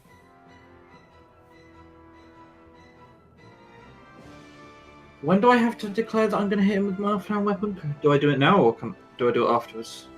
You can do it now if you like, or you can apply your damage for this one and then use Okay, it. I'll apply my damage and then do it. I just wanted to make sure. Yeah, because I wasn't too late declaring it. to do with it, so that's fine. Okay, yeah, so he's still standing. He's very badly hurt, though. Okay, and with my other one, I take it around, growl at him, roar at him, and go for another slash. Oh! Oh boy. Jeez. Well. Oh, and max damage too. So, jeez. so what I'm picturing here is you come around and you, in a fit of drow rage, you come in and you slice him across the throat one way, and then with the other one blade, you come across the other way, almost like a pair of scissors. And as you do, the head just pops off and starts rolling backwards down this little trail as the body just falls down on its knees and leans back. Blood just spraying out the stump of a neck that you left. And I turn around to Exandria and go, "You may have trouble saving this one." Master, I can't put heads back on. Yeah. They taught You me should how have to take thought them about that off. before he attacked us. All right, Lunaris, it is your turn. Jesus Christ, man. There All right. is one in the tents taking pot shots. No, he's not. The one All in right, has going not over this way. Fired at all Oh. at you this entire combat. Oh, is the doggy one in front of me? Yeah, that's the one that was crying over his dogs. He's a Okay. half-elf. Just like you. I thought he was hiding in the tent. No, the lad All right. went to the tent.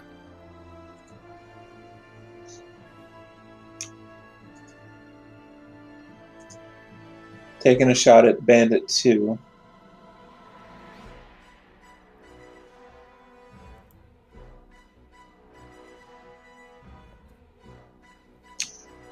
I rolled a 5 and still hit. Okay. Well, you rolled technically an 8 because you have the bonus. Yeah, the bless. Yeah, bless. I count Bless as part of the +7. Whatever, it doesn't matter. I hit. And Max he's damage. down. That's what we like to see. All right. So, yeah, with that, that was the last bandit that was trying to kill you here. Spare the dying. Let's tie him up.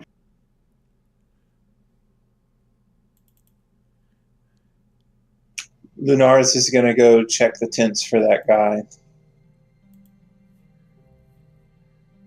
Okay. Let's see here. Let me put him back on. I think he was 3.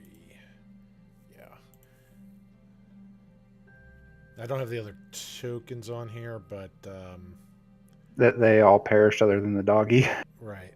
So, as you run by the tent there, and you open up the tent, you see the Eladrin there just kind of looks like he's already grabbed like his little rucksack, and he's got a bow kind of pointed at you, just shaking with hands, and he's like,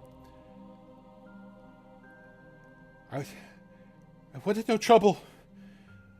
I just want to leave. I Very don't want to go slowly back. pile all of your possessions in the middle of this tent and tell me exactly where your friend's valuables were.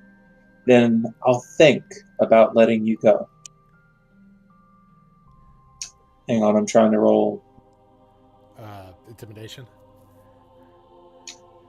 Oh, that's not that great of an intimidation.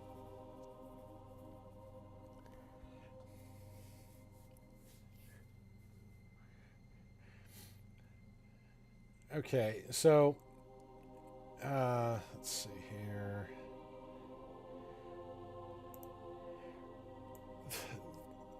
And with a shaky voice, their belongings are in the other tents here. Other than the supplies that you see by the campfire and the casks, what they had on them is all that we had. But wait. Let me go. And he kind of tries to point. Again, he's got the weapon not pointed at you. He's, let it out of his hand. He's pointing out to the tent toward where the wood elf fell, right where Rick's Rory's at. And he's like, you'll find on him a sword.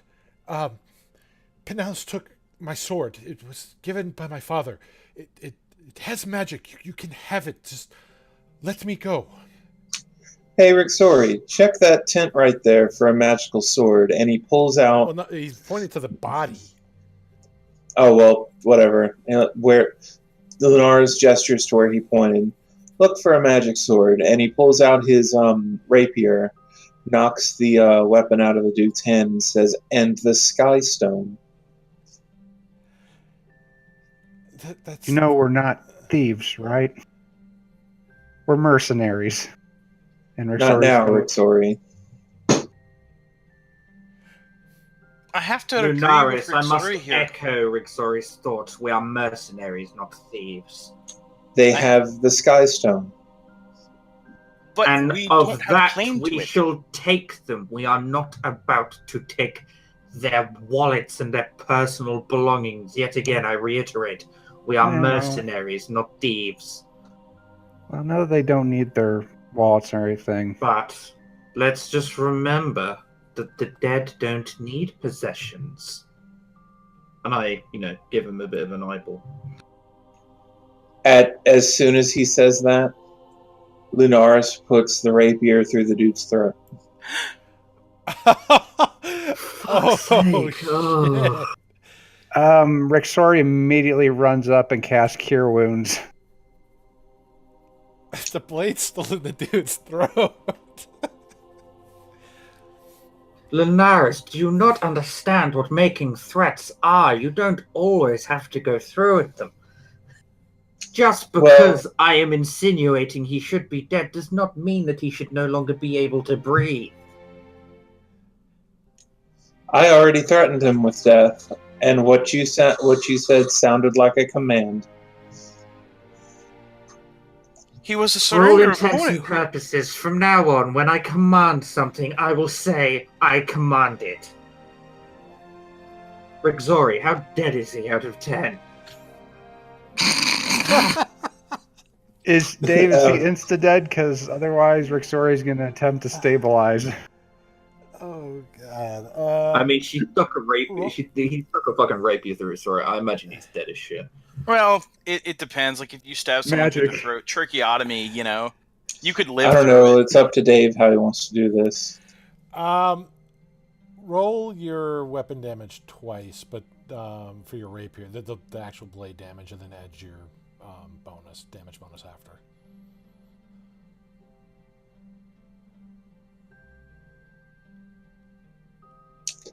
Oh, wow, that's a lot of damage. 17 damage.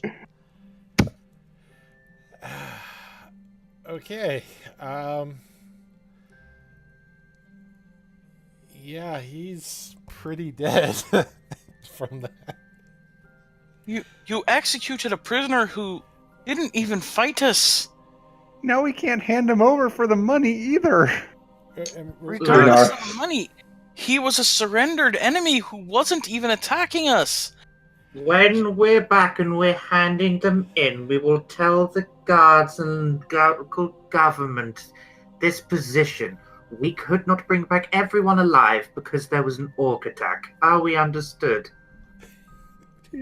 Yes, master. And apparently orcs have rapiers now. I don't know how we're going to explain that. I'll go along with Rapiers this. are a fine weapon. I'll go along on this on one condition. This never happens again.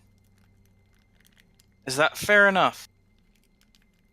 I'd just like to reiterate that we did all tell her not to do. Tell him not to do that. I'm going to be taking my personal honor at stake for this, but this can never happen again. I cannot party to slaughtering surrendered foes who never even attempted to attack us. Let's remember, the 2 dogs attacked us. The other people attacked us. I told them twice to stand down and they didn't. This man was just standing here. Guy was hiding in a corner. I was Also, threatening if I'm him quite to get honest, the we cut. missed out on a decent bit of gold by him now being dead. We can no longer return him. I was threatening him to get the Sky Stone off of him. I wasn't going to kill him until you spoke.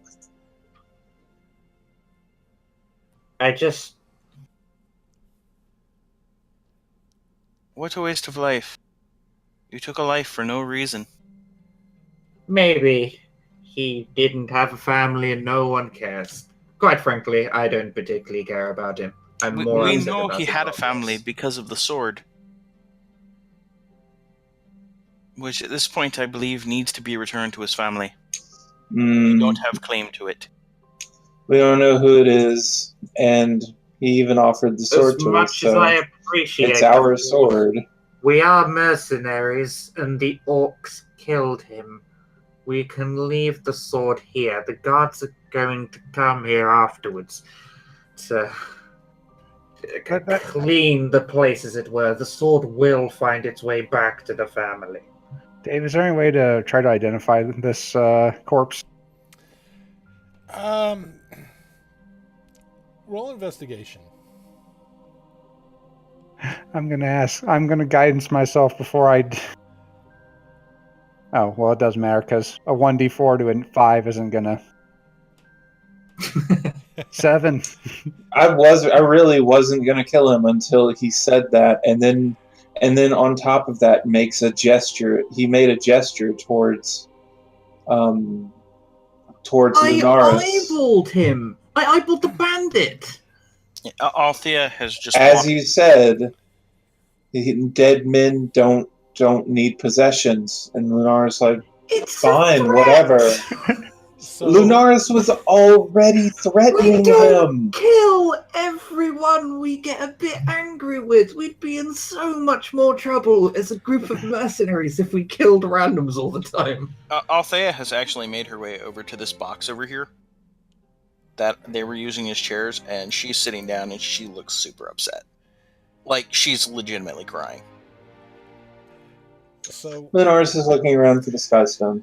okay. So Rixori, one thing that you do notice is you don't recognize him. There's no tattoos on him. He's very clean. Very clean. Where the other ones were, even the Wood Elf was, just, had some dirt on him, things like that. This guy, very well kept. In fact, his hands aren't even really calloused. Oh shit! This looks like a noble. Master Billiton, can you take a look? Appears to be the problem now. Please don't give me more bad news. I'm not sure I can take it. Would you like to take a look at investigating him? Althea, Fine. Do I walk up and roll investigation as well? Yes. Or? Okay. Rixori's found enough that she's a little freaked out. I mean, more freaked out than what just transpired. I mean, she's having flashbacks, and wow. Do I see it too? You see the same things that kind of she's that she saw that the guy doesn't look like he's worked a hard day's work in his entire life. But again, very well kept. The skin is, almost blemish free on this Eladrin. What is it I'm supposed to be looking at? Sorry. I mean, he's clean. There's no blemishes. Doesn't look like he worked, and surrounded by a bunch of former soldiers. Oh, there's definitely this guy was probably a noble. After a little bit, and after Alpha gets the tears to stop brimming in her eyes, she'll come over and take a look. Well, before that, while she's crying and thinking things over, Althea, you hear a noise coming by those little stacks of barrels. While the others are in the tent shouting, and Lunaris is going through the other tents looking for the stone. The ones to the south of me? Yes. Right. Sounds like she'll something get up, hit the barrel or shook the barrel. She'll get up and dab at her eyes with her cloak and walk over and see what's going on over here, because she really doesn't want anything to do with those people right now. Do any of us know how orcs kill people or leave people? Would any of us know how? Or depends on how they would do it. The circumstance, the tribe. If you wrong them, they have their own ways of dealing justice. Most of the time, it's usually, they'll just, kill you. Some of them, they have rituals. Some of them, they'll sacrifice you to get a bountiful harvest. In case of the ones that they were telling about the Skystone, they thought it was a symbol of their god, and they wanted to worship it.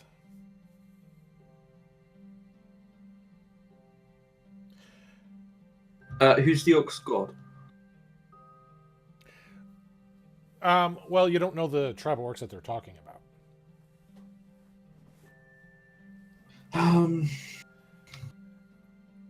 Now, Althea, roll a perception.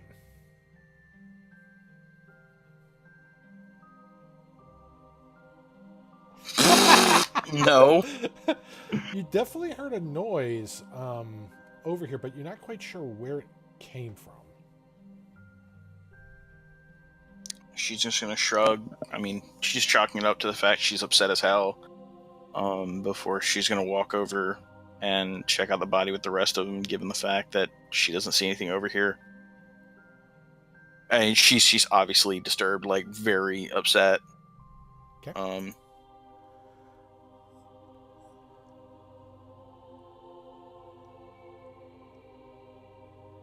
So, you see the same clues on his physical person. You start checking his pockets and things, and you open up his little rucksack and start going through his personal belongings, and he's got very neatly folded clothing in there.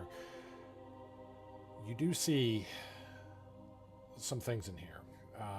One of them is a signet ring, and others are, looks like letters.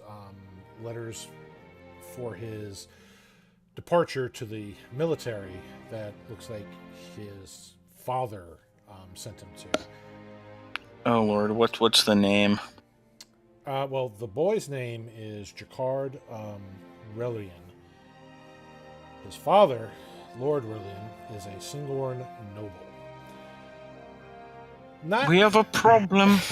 Not, he's not the wealthiest noble there, but he's kind of mid-tier. He's got enough influence to cause problems to people. And this practice isn't really unheard of, where the nobility will send some of their family members to the military so that they can, be properly trained in various arts, leadership, things of that nature. And it looks like that this may have not have been the life that Jacquard wanted. And an opportunity presented it where he could leave that until they encountered you. Oh, this is terrible. We have a problem. Even worse than the one we thought we had. She'll relay the information about who his father is. We need to get rid of we can't let the body be found. But what about the survivors, the people I saved? Here's the problem. They witnessed us. Oh god, There's because not if a lot of. It- Oh gosh, I even said who we were. we're not Rick going to. Sorry. Do you remember when I said that dead men don't need possessions? It's worse than that. You're not thinking it. If his family is this wealthy, if they find the body, there's no guarantee the body's going to stay dead. Ah, Do you see where I'm going with this? If they raise him and find out that we murdered him in cold blood, All right. we'll all be our heads on the block. You're do making know- such a big deal about this. And Because we the deserve authorities are going to come down hard on us. And we deserve it. We took a life that was not needed. we're mercenaries. We kill people for a living. Come on. She's Now. just going to walk. Lunaris waves his hand at Althea like he's trying to dismiss a fly and just says, well, we have to get rid of the bodies in a way that they won't be found then. Is that right? I can't believe we're doing this. This is not what I signed on for. There's no other option. Accidents happen in the battlefield. This just won't happen again. I know, but this was not an accident. But it's horrible. All right. It So, wasn't something in your control, not any of ours. Go on, Dev. Althea, again, you hear a noise coming from that area by the barrels. But Lunaris, going through all the stuff, you find, the various rubbish and, some of their personal effects, which nothing impressive. But you do find something very interesting. So, All right. in one of the tents, there's what looks to be a warped metal footlocker. It's kind of an off-green. You can see it's got metal scrapes on it, so it's been used, but the warping on it's weird. It looks like something inside warped it, where it's kind of bubbling out on this rectangular footlocker.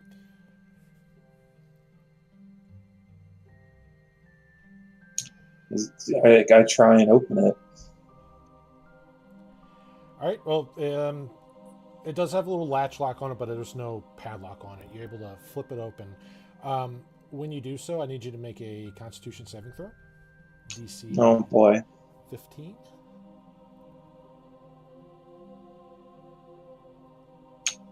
Let's see, where is it?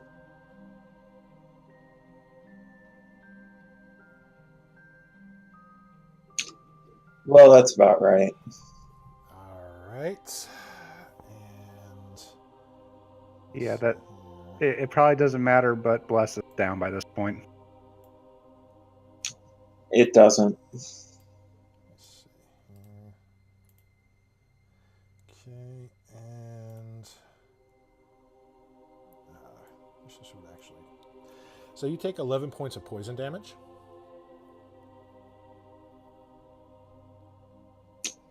I'm down to exactly 0. So you fall unconscious.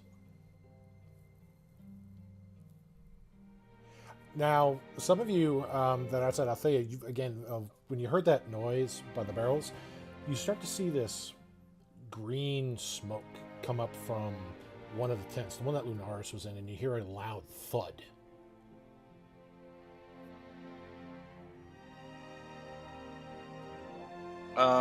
Hearing that, she's going to go take. I'm gonna flip a coin. I can't do that in this program.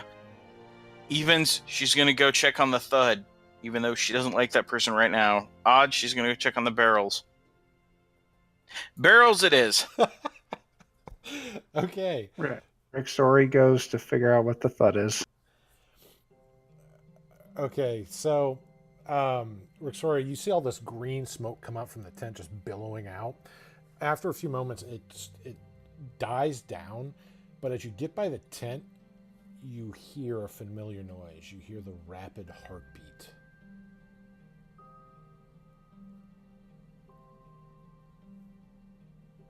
Well, first things first. Unfortunately, I need to save that last spell I've got a feeling I'm going to be needing it here shortly, so spare the dying to stabilize Lunaris. Are you going into the tent? I've got to go into the tent. He's in there. I can probably see his body from here. All right. So, as you open up the tent, more of that green smoke comes out. I need you to make a Constitution saving throw. I ain't afraid no ghost. So you kind of cover your mouth and you just hold your breath. Just try not to breathe any of this vapor in. And you grab Lunaris and you start dragging his body out, going past the tent flaps. Again, more that smoke keeps trailing out. Now, while you're doing that, Althea, you definitely heard a noise coming by the barrels here. You want me to make another perception check? Make an investigation check. Woohoo! One of the barrels looks like, and these are tap barrels here. One of them looks like the lid is kind of made shot on, like it was opened up and not very crudely put back on, but you can tell it's slightly askewed and kind of wedged shut. Okay. She's going to call into the barrel. If you can understand what I'm saying, knock twice. In common, and if she doesn't hear anything, she'll repeat it in Elvish. If she doesn't hear anything, she'll repeat it in Orc. For a moment, you almost hear like a buzzing noise, or like a very quick buzzing noise, and then it just kind of stops. Buzzing insects. They're going to be insects in that thing they captured. At which point she's going to look up and see them dragging a body out. What the heck happened this time? I don't know. Don't go in there. There's a lot of toxic fumes. Good to know. I think there's bugs in these, barrels that they've trapped. I think they trapped the bugs.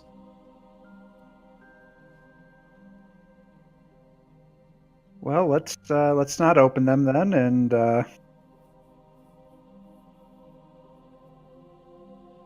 You hear another thud come from the barrel, Althea. I think they're trying to break out. That may not be an option. toss the barrel in the river then. Float it away. Right. Have you seen my little spindly arms? All right, once Lunaris is stabilized and safe, Rixori will attempt to chuck the barrel. So, as you pick up the barrel, you hear some thudding inside. It's not like a lot of smaller things inside. It's like there's something inside that really shouldn't be in a barrel of ale. Wait a minute, that may not be a bug.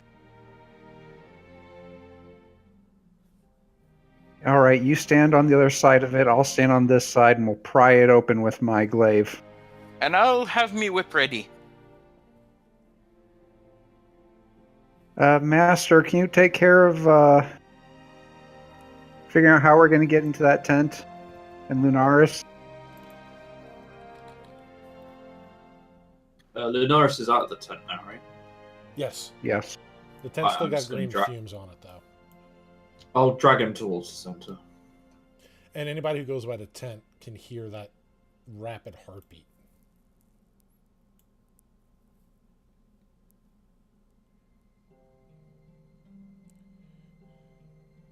All right, let's pry this barrel open. Get ready to kill something. Alright, she's got her whip ready. Do your stuff. All right. So, Victoria, make a strength check. Ah. Ow! Oh. rolls. Okay. I'm gonna cast guidance on my. Oh, guidance isn't. Guidance apply for this? Ability check. Yeah. All right. I'm gonna ask for some divine guidance on how to open some barrels. I'm gonna try that again. God, here, open my pickle jar. Hi, I I'm loosened Mr. it for you. Meeseeks. What? Look at me. There you go. Oh my god. See, you just had to have Mr. faith. Meeseeks, open the jar. Ooh, we can do. So Rick sort of tries to open up the barrel and struggles and can't. They really wedged it shut. Then she just kind of stops, focuses, starts making a prayer to some dark lord to, and at mid-sentence she kind of changes up to help her, give her strength to fight the dark lord that shut this barrel of evil, so that she may pry it open and let the guiding light of goodness fill the barrel of, yeah. And she, No, she's not even faking that far. She's upset. She's asking the Dark Lord to remove this lid top with as much fury and dark powers as it can. Yeah, no, Althea's pretty much, already just decided that Rixori's not exactly anything she pretends to be. That's fine already. So you rip the lid off, and the rest of the ale in the barrel just starts spilling out in front, and this little figure also comes flailing out, like a little 1.5 2 foot little, almost like a little miniature elf, comes spilling out, dressed. Her outfit's kind of made in various leaves and vines that are in orange reddish hues. They almost look like leaf versions of lingerie to a point. Very, very skimpy clothing. And she kind of shakes her head from the tumble, and she's got a bow out, and she just, the ale still kind of pouring from her face. She's just soaked in this stuff. She shouts out, "Kiss your wings goodbye, you drunk bastards!" And she just starts like shooting her bow in random directions. Her little I short don't bow. have. Victoria raised her hands. I don't have one. I don't think she does either. Actually, I know she doesn't. I saw too much. I don't think we're the ones that put you in there. The ones that put you in there are very much defeated. And she starts to open up an eye, her wings. She's trying to shake the liquid off so she can flutter and fly about. After a few attempts, she gets off about a foot off the ground and then falls back down. And then about the third or fourth attempt, she starts flying, just hovering in this little leaf corset that she's got. Are you a fairy or a wood sprite or something? I am a sprite. What's it to ya? Good guess. Ugh. And she just. I am like, Althea. Gut. She says, "I am Althea, and we stumbled across this camp. What were you doing in that ale container? Aside from drinking." I wasn't drinking. I was resting, gathering herbs when one of the buggers peed on me. My yelp gave me away, and the drunkard picked me up and put me in this bloody battle. And she starts looking at her waist. My herbs! No! Oh, gods, no! Please, I need your help. If I don't get the herbs to make the potion, she'll die. We can look at the bodies and see if they've got any of the herbs on them. Unfortunately, there's also a tent that's been polluted by some kind of poison. But let's go through the bodies and maybe we can find them on one of the ones we've dropped.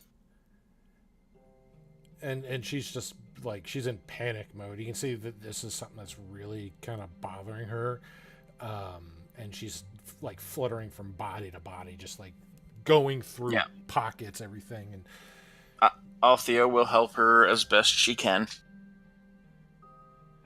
Rick, sorry, now that the situation is stabilized, remember that detect magic can be cast as a ritual, so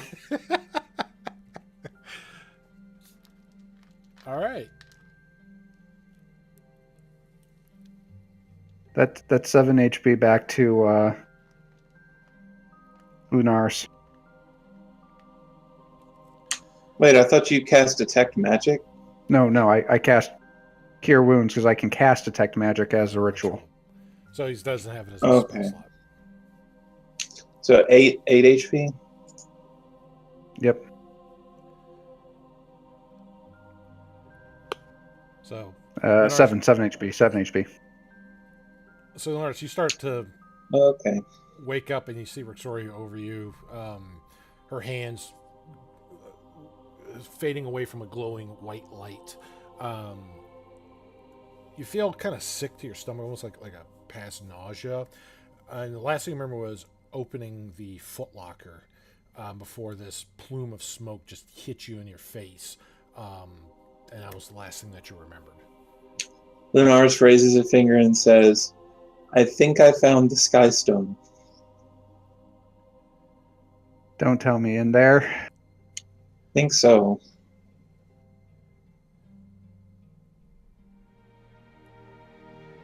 Well, have you got any bright ideas of how to get it out? Because it's sort of filled with poisonous green smoke at the moment. Are you sure I didn't notice? I didn't fucking notice.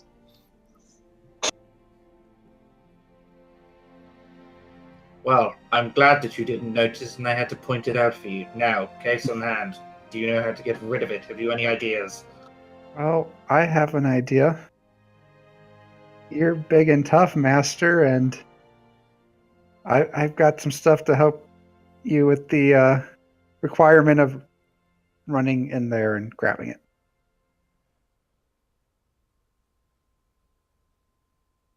And what would that be? She can give you resistance. You get a 1d4 on your a saving throw. Which you're going to need holding your breath and running in there.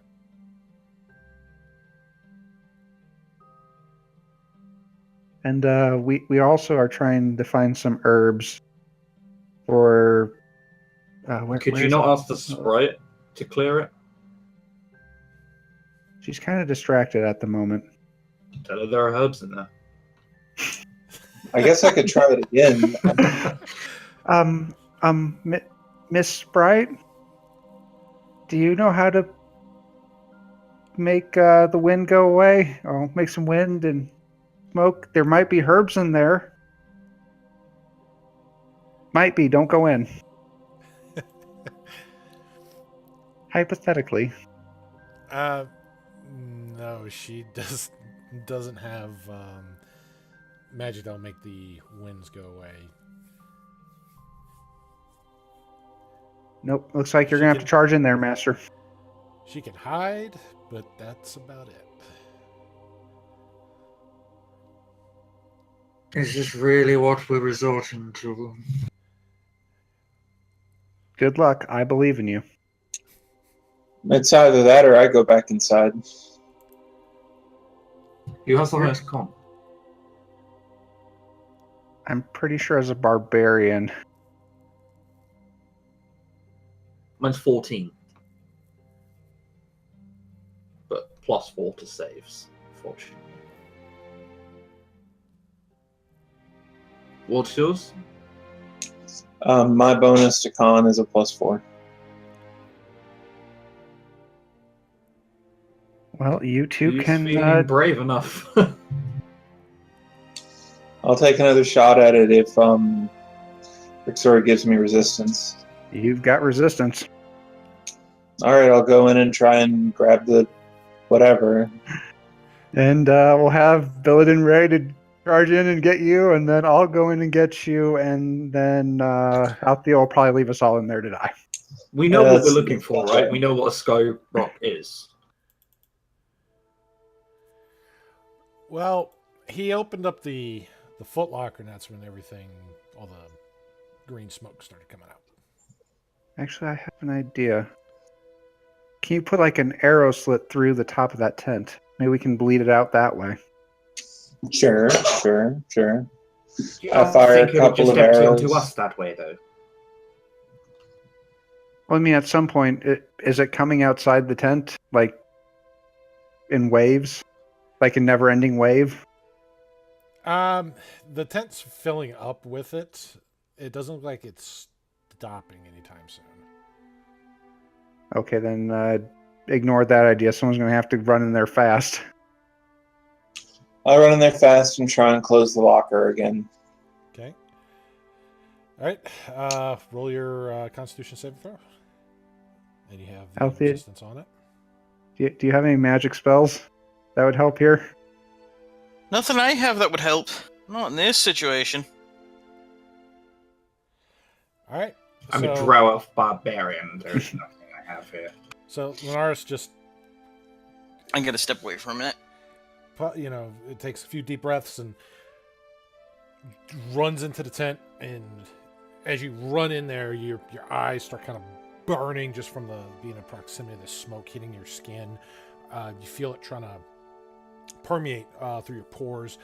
You get to the lock box, the footlocker, and you slam it shut. So you do have it closed. So are you pulling it out the tent, or are you just... Yeah, I'm going to grab it and run out the tent. All right. So this footlocker is very heavy, heavier than that axe. It's like somebody filled this locker with iron. Make a strength athletics check for me. Great. Just great.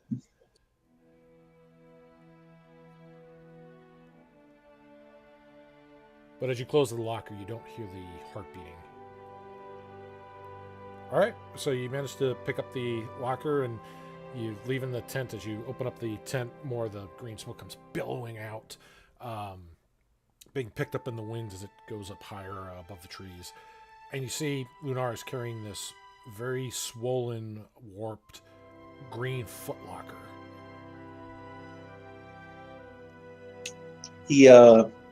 He drops it in front of Rixori and says, "The smoke started billowing out when I opened the door." Is it still filling up the tent? Well, I mean, I took it out of the tent. Well, just to be sure that it wasn't like a rune or something that triggered it. Lunaris opens the locker.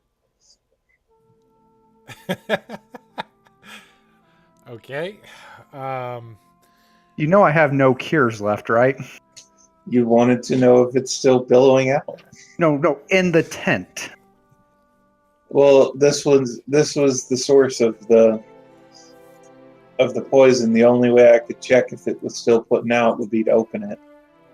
So you do open it outside? No, I'm explaining to Rixori. Yes, what I'm saying is it might have been a rune that was keyed to trigger when you opened it in the tent. That's all I'm asking. Make sure there isn't still stuff forming in the tent. So you know what? Rixori just walks up and opens up the tent herself. Okay. As you open up the Lunaris just looks confused. more smoke comes out from the tent, but not as much. It starts to kind of die down to where it just starts trickling out. Some of it's just trapped underneath the top of the tent. Okay, that verifies everything she was curious about. I'm going to take a little break to start looking for casting my ritual if you all continue on what you're doing. And meantime, the little female sprite is panicking because she has not found her herbs.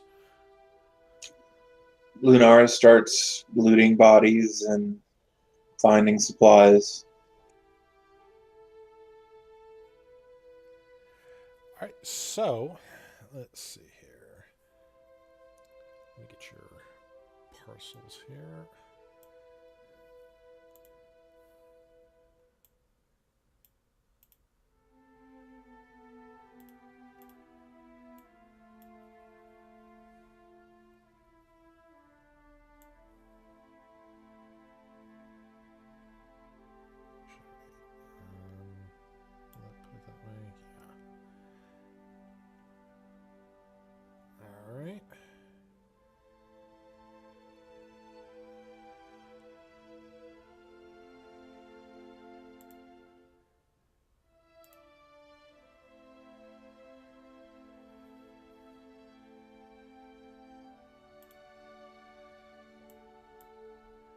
All right, so let's see.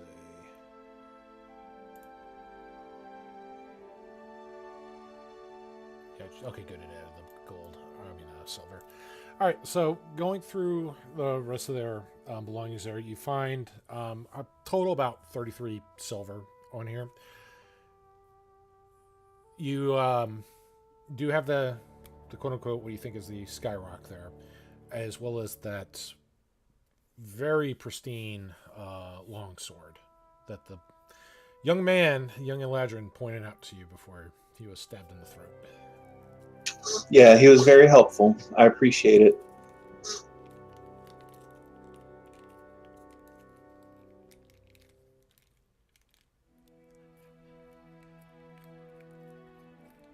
Now, Rixori, so you're when you cast Identify, or no, you cast Detect Magic.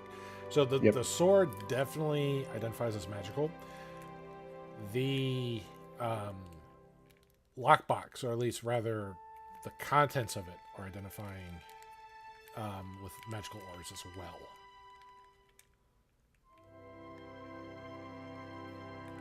Alrighty.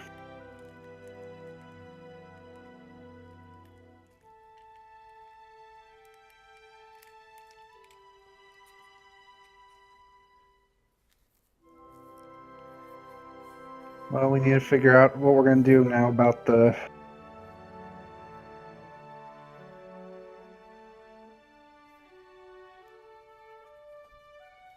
Alright, I have an idea that I heard in a dark rumor at my temple.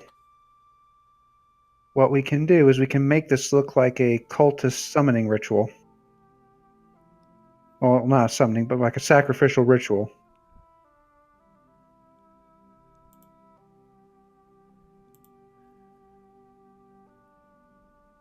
Go on.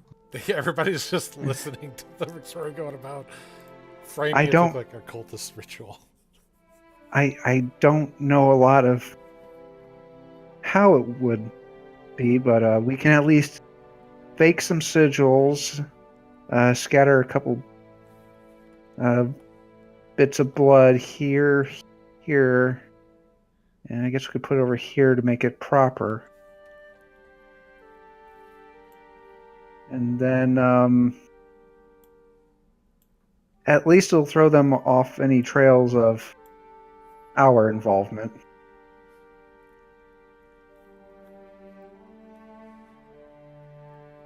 But what do we do about the noble's body if they find him and he looks completely fine? Revive him suddenly. Oh, hello. Hello, family. I saw a bunch of 4 mercenaries who killed me. Can you kill them? Well, he doesn't really need a head, say. Can you revive somebody if they're missing their head? Roll Arcana check.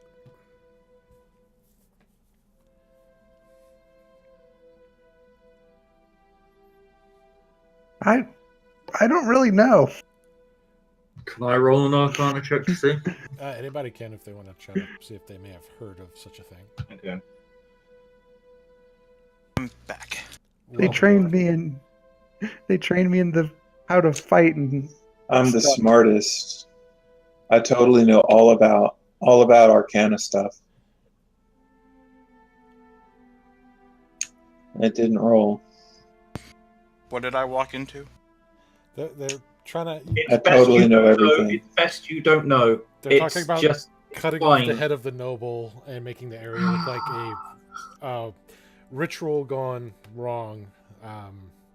And they wanted to find out if somebody could be revived without a head. So they're rolling Arcana to see if they know that much about magic, to see if that works or not. Is 14 enough?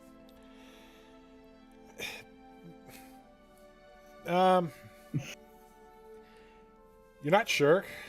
This kind of thing's not really your forte. I mean, you've heard of things being, magic's capable of doing crazy things depending on the type of magic used. So, I mean, anything's possible. Okay, I've got a better idea. We'll burn the body in this nice campfire here. and we'll fake some notes that say if they try to revive him, he comes back as a demon. So they won't try to revive him. Their son. They won't care if he comes back as a demon. They're stupid enough to try and reason with a demon. They will do it. Oh, they won't try to do it. This is the last time we ever do this. Burn the body, cut off its head, and throw it into the river. I have absolutely no intention of finding out what consequences may lay in store if they somehow find the body and revive it. I don't want to take any chances.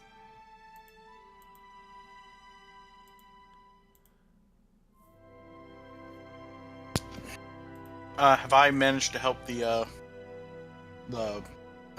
sprite find its No, herbs? the herbs, she can't find them here. She's freaking out. You don't see anything that would have been what she's talking about in her little herb pouch. Apparently it took her almost an entire day to collect the herbs that she had. Alright. Hold on. Once the smoke is cleared to that tent, we can check in there. If not, maybe I can help you gather a new set of herbs. So they managed to get the lockbox out, and the smoke has been kind of cleared out. So they have this big swollen footlocker that Lunaris is saying was the source of the poisonous gas. Is the footlocker safe to open yet? I don't know. You want to try? Well, I've got a nice long glaive. Let's open it from a distance.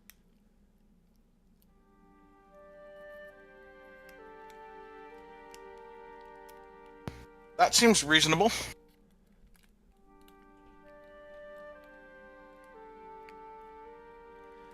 All right. So who is where around the lockbox? Everybody get back. Yeah, I'm a decent way away. Huh? I'm going to resistance myself before I do this because I've got a bad feeling. Decent way away.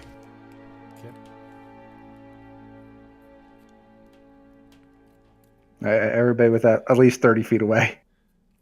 So, sorry, you just flipped it. It's just a latch that's got this enclosed. There's no lock on it. It's just a little latch. So Yep. you flip the latch off with your pole arm, and you start to lift the lid. And as you do, within a 15-foot radius around that lockbox, that smoke just billows out. So I need you to make a Constitution saving throw.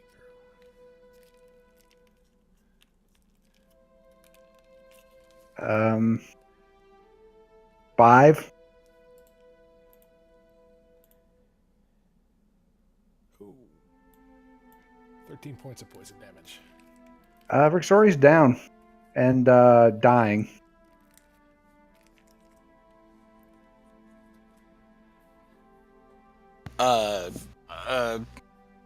Althea is going to attempt to. Oh wait, because now she's enveloped in a cloud of that smoke, isn't she? What? Somebody with a lot more tankiness needs to get in there and. I'll go in and try and get the body through the smoke. Lunaris will try and close it again.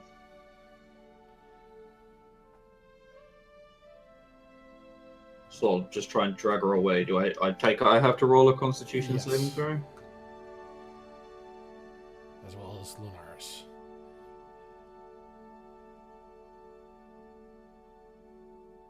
Alright, Billidan, you managed to pull her out. Lunaris. And now Lunaris is down.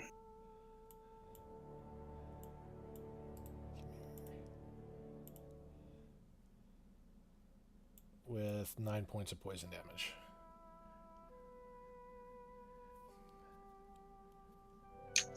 I'm at -4. So Lunaris goes in to try to close the footlocker, and as he does so, he gets a good lungful of stuff, and you feel your legs get weak, and you just collapse down face first into the dirt. Althea is going to first see what she can do for our healer. Well, the healer's up Your top. healer at the- The healer is Rixori, who's at the top. Lunaris is by the footlocker, where there's a 15-foot radius of poison. I thought Bill didn't like pulled Rixori out. Yeah, he Rixori's did. our I did. healer. I pulled Rixori out. Okay. Lunaris was trying to close the locker again to stop the plume of smoke. I'll go over and Althea try and close the locker. Althea will see what she can do for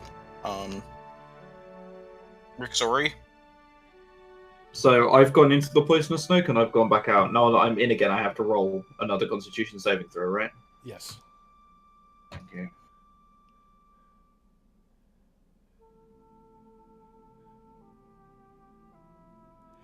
All right, you make it. You go in there and you slam the footlocker shut, putting the latch on it. And since it's out in the open here, it clears much quicker. Within a matter of about 10 to 20 seconds, the smoke just gets carried off by the wind and clears the area. I'm still dragging Lunaris away though. Okay. Yeah. You guys are gonna need to make medicine checks to stabilize us, cause. Well, Thea got a DC 10 on that. Oh. So she goes, and she did you first. She specifically said for you, so that's done. Yeah, we do the healer first. Well, I'm still down, but. Yeah, But I know, stay. but I mean, you're not dying. Yeah. And then she's gonna try to do the same for. She's gonna try to do the same thing for Lunaris.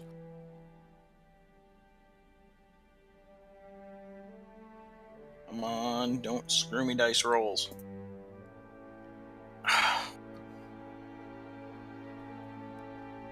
Alright, I'll do the same. All right. Lunaris, make a death save. Well, Oh, he's Cool. back up at 1. well, yeah.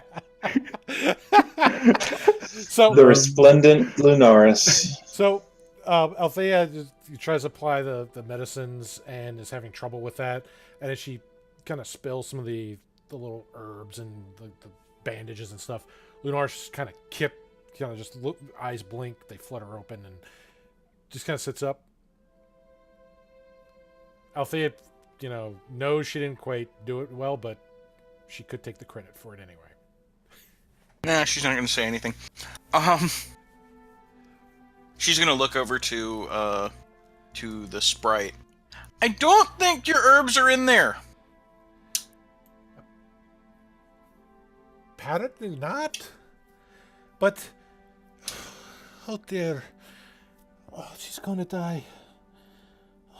The grove is gonna die. Who's gonna die? Is your friend okay? I think she's going to live, but she might be asleep for a while. I can take you.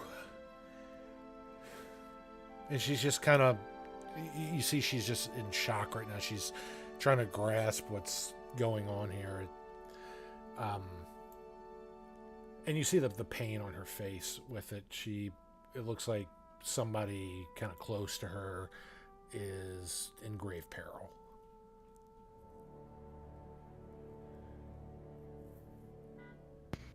If you can help us, I think she's going to look to she's going to look to Billidan. If you can help us, maybe we can help you.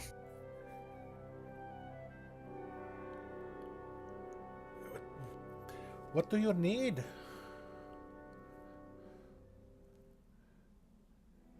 You were gathering herbs. And we need to know what the heck is in that thing. Do you know any way to neutralize poison?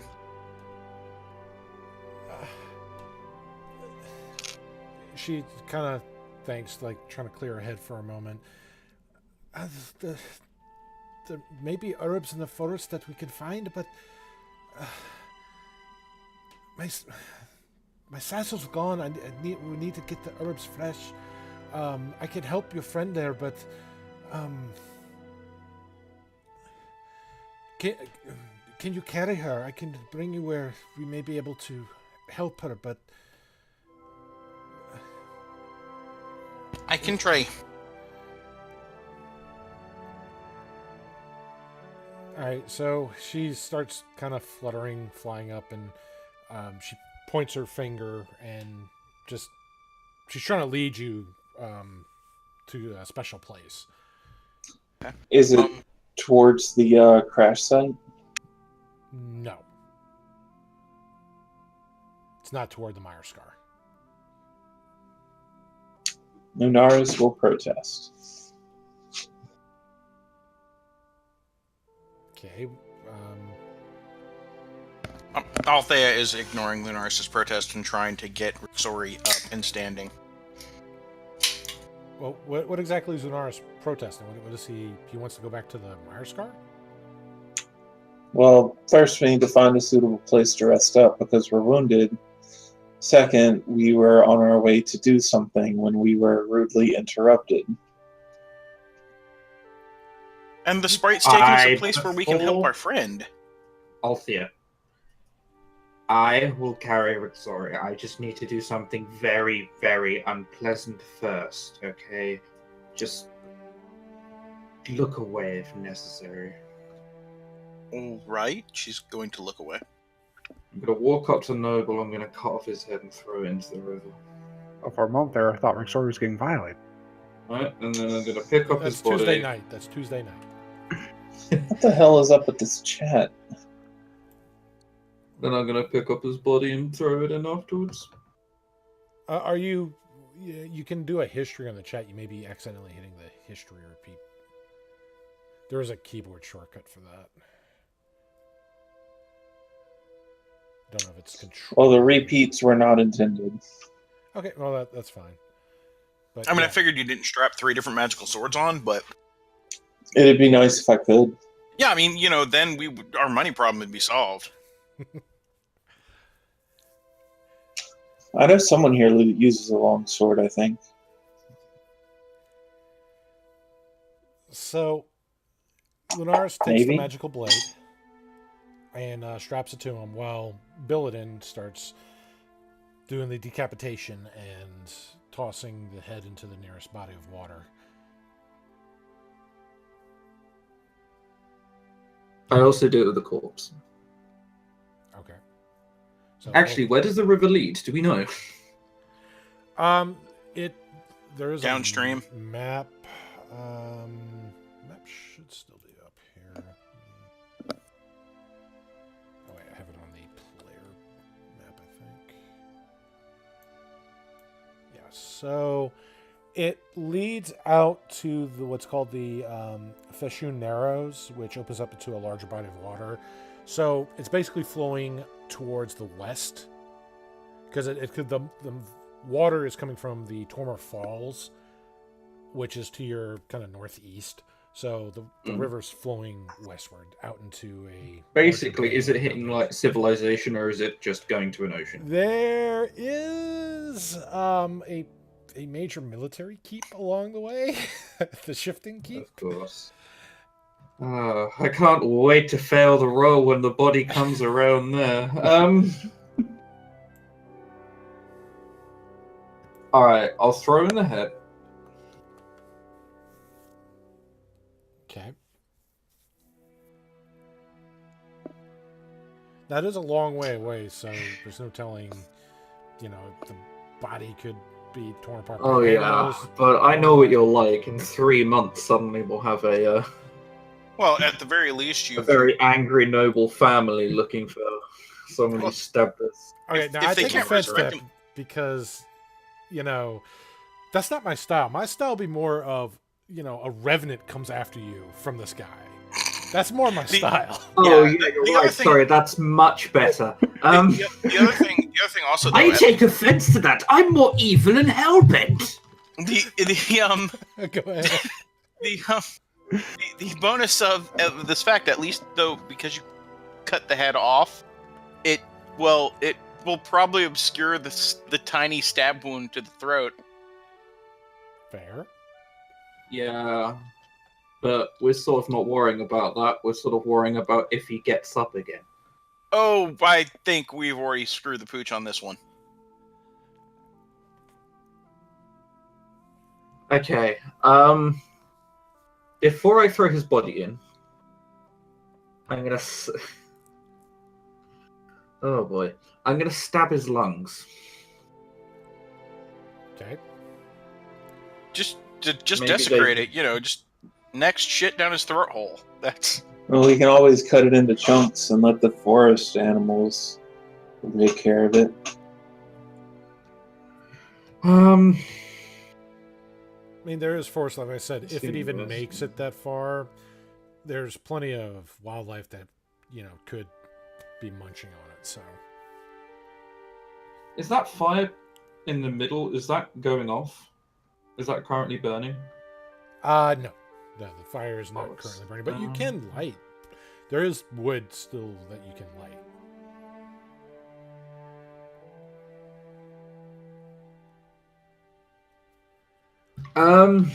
Yeah, when you guys came up, they were in mid-conversation about some events and some of their plans, and then you guys started talking really loudly, and they were like, "Oh, we have visitors. Let's get some money, and then fight, and then death, and then murder." I'm just. Serves him right.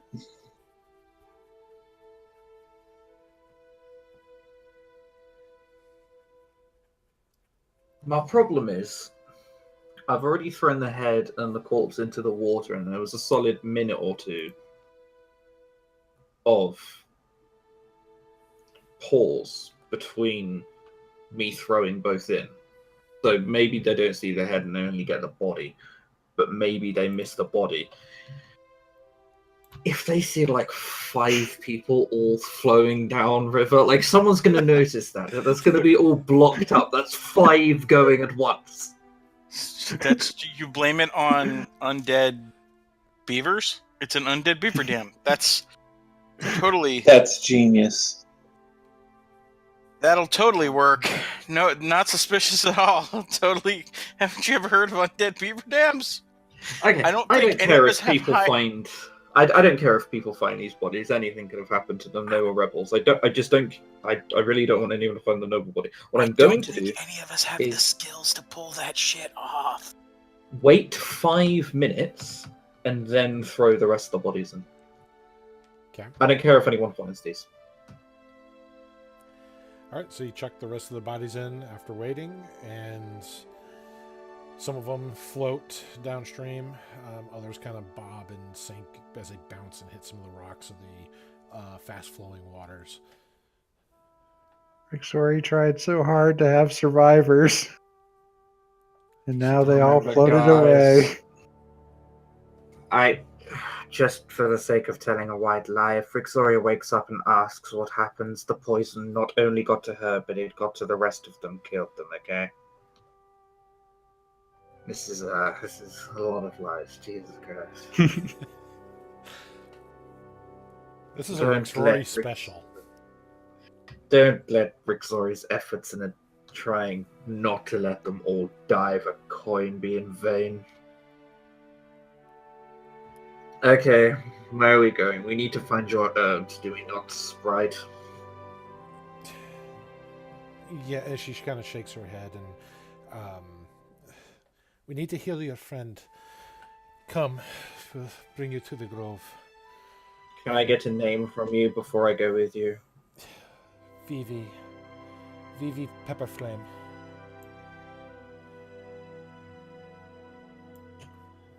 We're having flashbacks to Final Fantasy IX. Lead the way. Let's just get this over with quickly. And she continues fluttering on, and after a few miles going through the thicker parts of the forest, you do come to a grove. In fact, this grove is underneath a great oak tree.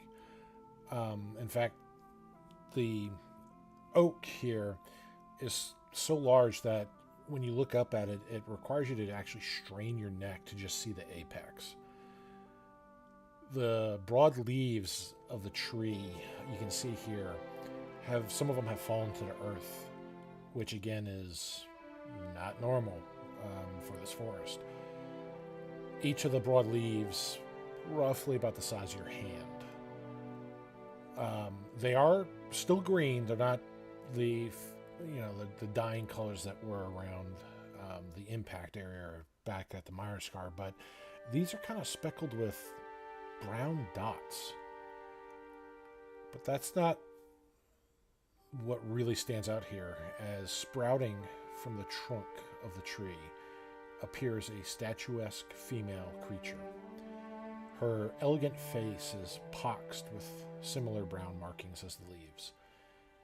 She coughs and says in a desperate, raspy voice, "Help me, please."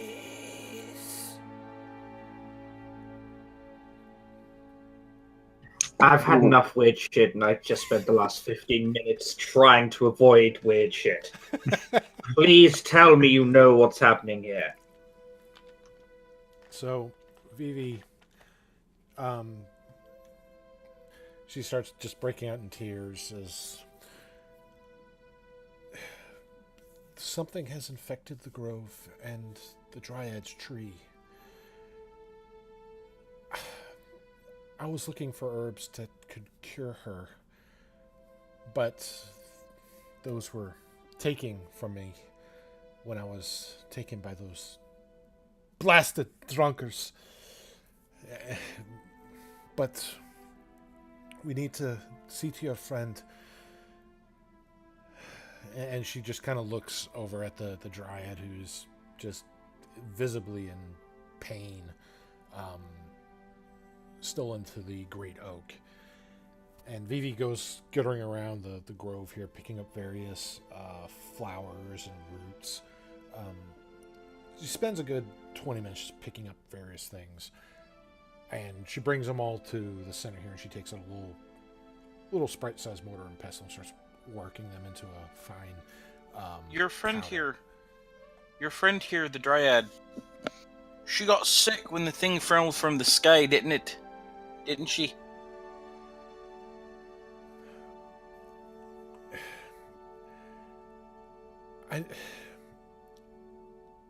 I do believe there may be a link, but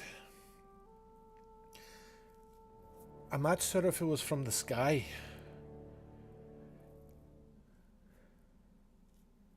Is there a way that we can bond her to a different tree? If we don't cure the infection, the entire grove will be dead. I understand that. I'm looking for a way to buy her more time.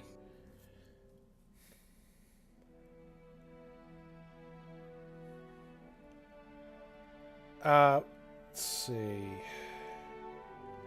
Roll a nature, or if you have herbalism, like an herbalism kit proficiency. Yeah, no. But I have good luck. All right, so with the nature, definitely a Dryad. And from the looks of the tree, this Dryad has less than maybe a week before whatever. Oh shit! I apologize. I just assumed it was a Dryad. I'm so sorry. No. You can confirm it. You confirm it's a Dryad with this, with your nature here. So you don't think that there's enough time for her to really bond to another tree before whatever's killing this tree kills her as well. She's already infected, so to speak. She needs to be kind of cleared of this. What do you need as far as herbs? My friend here, she gestures to she gestures to Billidan, is a skilled woodsman. Perhaps he might be able to collect them a little bit faster with his larger hands. Our Glad you brought that up. So, she's working on a little potion here. And she's got the little powder. She's mixing everything with this. As she does, she starts pouring the liquid into Rixori's mouth. And as she does so after about an hour, Rixori, you get the benefits of a short rest from that. Now, what's going to be needed to cure the dread here? We're going to do a little skill challenge, but this is going to be a time-limited skill challenge. Wait, we waited an hour? That's enough for a regular short rest. Yes. Okay, good. I need one. So, you're going to there's going to be 3 checks, 3 different phases of the checks are going to be done. All 3 of them have to be passed. Now, go ahead. Let me go ahead and roll my hit dice. Oh, 9. That puts me up there. There's actually a hit dice thing on the main page at the very bottom. I'm on the main page. On the, it's next to the little... I'd still take the 8 if I were you. Just saying. Yeah. He's just saying for the future. To make it easier for you. Yeah, I'm only missing 2 HP now. That's fine. Alright. So what's going on here is we're going to do a little time-limited skill challenge. So there's 3 checks that have to be succeeded in order to get an actual cure going. Now, if you fail any one of these, it kind of fails the check for the potion chance. Now, you do have a few days to do this. Now, I have to roll one thing randomly here just to see how many doses it's going to take. Okay. So, is it a matter of we have to pass 3 checks within X amount of time, or? You need to get 3 potions here, 3 doses rather, done within 5 days. Now, to get a dose, you have to succeed on 3 skill checks in 1 day. Now, Vivi can provide 1 reroll before a result is given on any 1 check per day. Basically, it's like her helping you. So if you want her to try to help find herbs, you could do it on that. So the 3 phases is, 1 is to look for the actual plants and materials needed to treat the disease. The other is to actually find enough of said of the materials to actually craft the cure, and then the actual third part is crafting the cure. So she can help you re-roll any one of those once in a day. So you have 5 days to do all 3 of those. Okay, what are the 3 checks again? One more time. So the first phase is going to be a nature check to discover, the plants and materials needed. Basically, you find the batch of flowers, the roots, etc. Then there's going to be either a survival or perception to try to gather the quantity needed. Then the last one is going to be if you have proficiency in herbalism kit, or another nature check to actually craft the cure itself. The only thing I have is a +3 perception. Yeah, I don't think anyone has nature here, so this is going to be rough. I can get a +3 to nature, but that's just because I have an int score. Yeah, so if you don't have the proficiency in it, you don't get the bonus, but you can still use the base skill to try to do it. Again, Vivi can provide 1 reroll on any one of those 3 per day, and we just got to get 3 doses done. So you got 5 chances to get 3 doses. Can Rixori guidance every check? Or just what, like 1 check a day? I'll say she can do, let's see. She can do the guidance on the check that she would be participating in. Anyway, I can... Oh, sorry, go ahead. So it works just like a skill challenge where you guys get to try to see who does what. So, for the first check on here, this is a nature check. It's going to be 6 rolls for you, Henry. Anyway, I can. Well, I mean, I have no bonus, so it's like if I roll it, doesn't matter who rolls it. We have zeros and negatives. So you can keep all 6 nature checks have to be you. Yeah, but I mean, it'll still be a 0 for me because I can't use my stat bonus. He said mine's a -1. No, you can use your like if it's intelligence, you can just roll flat out intelligence if you don't. Yeah, okay, I can do that. Yeah, okay, I got a 3 to that. Yeah. Now everybody can attempt it, but if you fail, you can't reattempt. The same person can't reattempt that check, and if everybody fails that, and you don't use the VV reroll, then that's done for the day. So. Gotcha. Okay, guys. Then how about this? Why don't we do this logically? Everyone rolls. Everyone tries the nature check from lowest bonus to highest bonus. We get to highest bonus. We drop guidance. We use the reroll if we need to. No, I can only guidance if I'm doing it. Okay. So we start with the lowest and we go to the highest and burn the reroll if we have to, if no one else can get it. I thought we could only do 1 roll per. Each person can only do 1 roll. Right, and you get 1 reroll from VV, as long as you know that you don't know the result. So we per can day or per skill, because per we have day. to get Per day. So if there's 3 checks in a day, 1 check you can get a VV reroll on, but only. No, that's not what I was asking. Because Henry made it sound like we could all roll on 1 check on the first day, and then all roll on the second check for the first day. Yes. And then There's all 3 roll on the phases. third check for the second. Yeah, each phase you guys can roll on this. Oh. Okay. Because it's a time sensitive, and because there's so many doses that have to be done, I'm letting everybody kind of join in, because if one fails, the whole thing fails for the day. I mean, if we do it that way, then when we get to the final person, which in the nature case would be me, that means whoever is the highest at whatever it is, they should go last because they can burn the reroll. Because if one of us fails it, it doesn't matter. The whole thing has failed. It doesn't matter, right? Yeah. If everybody fails it, then it's failed. So, for example, we're going to go over this just so you can understand this here. So, for the first check to find the actual plants needed, who's going to be rolling first? According to your plan, I have a -1. I guess Billiton would, because we're going to start with the lowest person and then work our way up. Yeah, we're going to do they all each fail. phase here just to make sure everybody understands it here. So It's nature, right? I get a -1.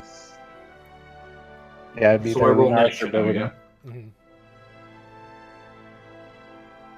So look at it. Oh. Whoa. So we just skip right on. yeah. So first day you find plants that needed for this, but do you find enough? So now this is where survival or perception would come in handy. I have a +3 perception. I have a +2.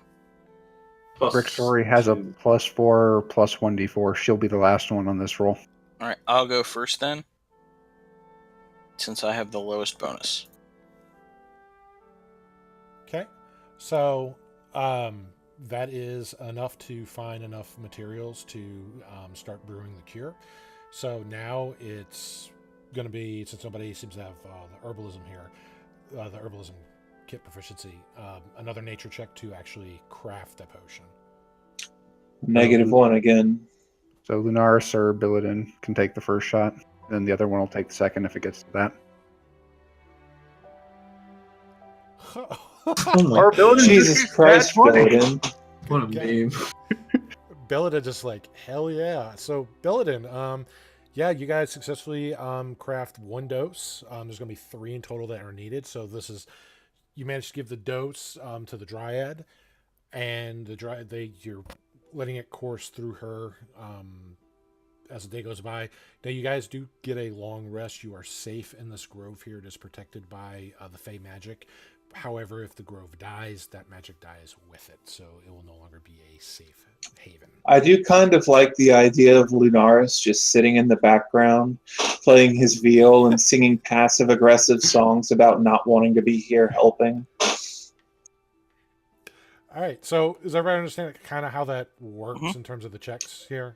Yeah, we just succeeded the first day. Right. So like I said, it's a little different take on the skill challenge. So try to just twist things up, but not try to make it too complex.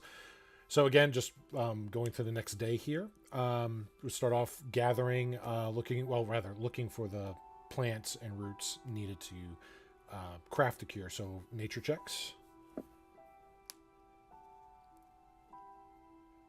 Billinen's going to run out of 20 someday. Yep, but Billin's our Someday. leadoff man. Okay. Nope. There you go. Right there. Oh. Okay. Who All right. goes after Billiden? That'd be Lunaris. Lunaris doesn't look pleased and just looks around where he's sitting. Apparently, Oh, no, we they're right find there. He was This is literally so sitting on the stupid. mushrooms needed to craft. During one of the rests in his stanzas, he just looks at Rixori and points at a clump of veggies, and then just picks up the song without missing a beat.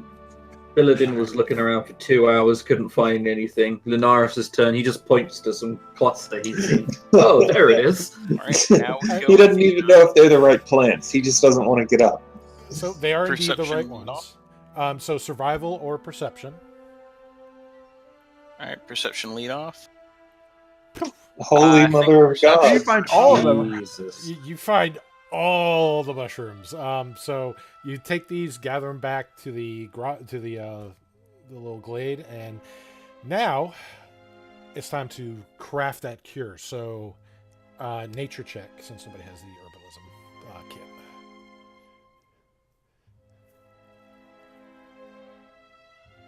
Nope. Today's just not his day. Oh, He started Lunaris. strong. let me see. Where'd nature? There it is.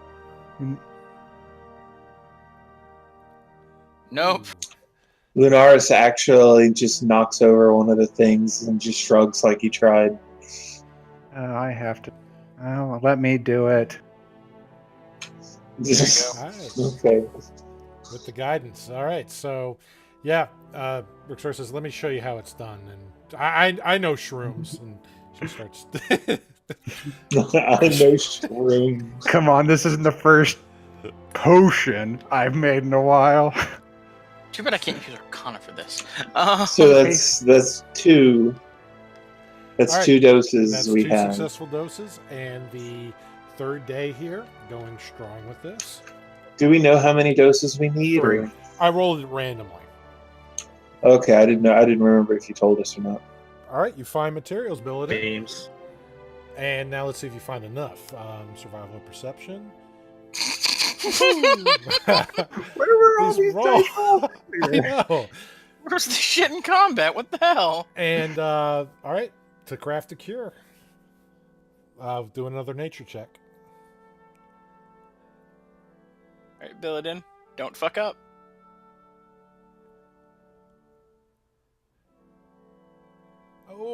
Oh.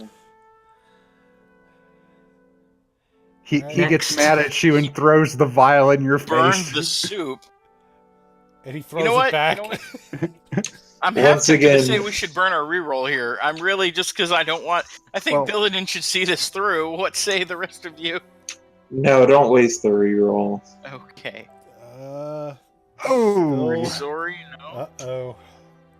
All right. Maybe Okay. maybe Now Rixori the should. chips are down. All right. Okay. maybe Rixori should burn the reroll. no. Well, I have no, a Or highest do we plus. have someone This else? time. I'll burn the reroll since I have the highest All right. plus. Go ahead and do the reroll. Ooh. Okay, there we go. There we go. All right. So Moment of tension there. with that, Althea, you and Vivi both kind of work together to pick up the scattered pieces when they had the impromptu herb fight. And Lunaris literally offers little to no help at all.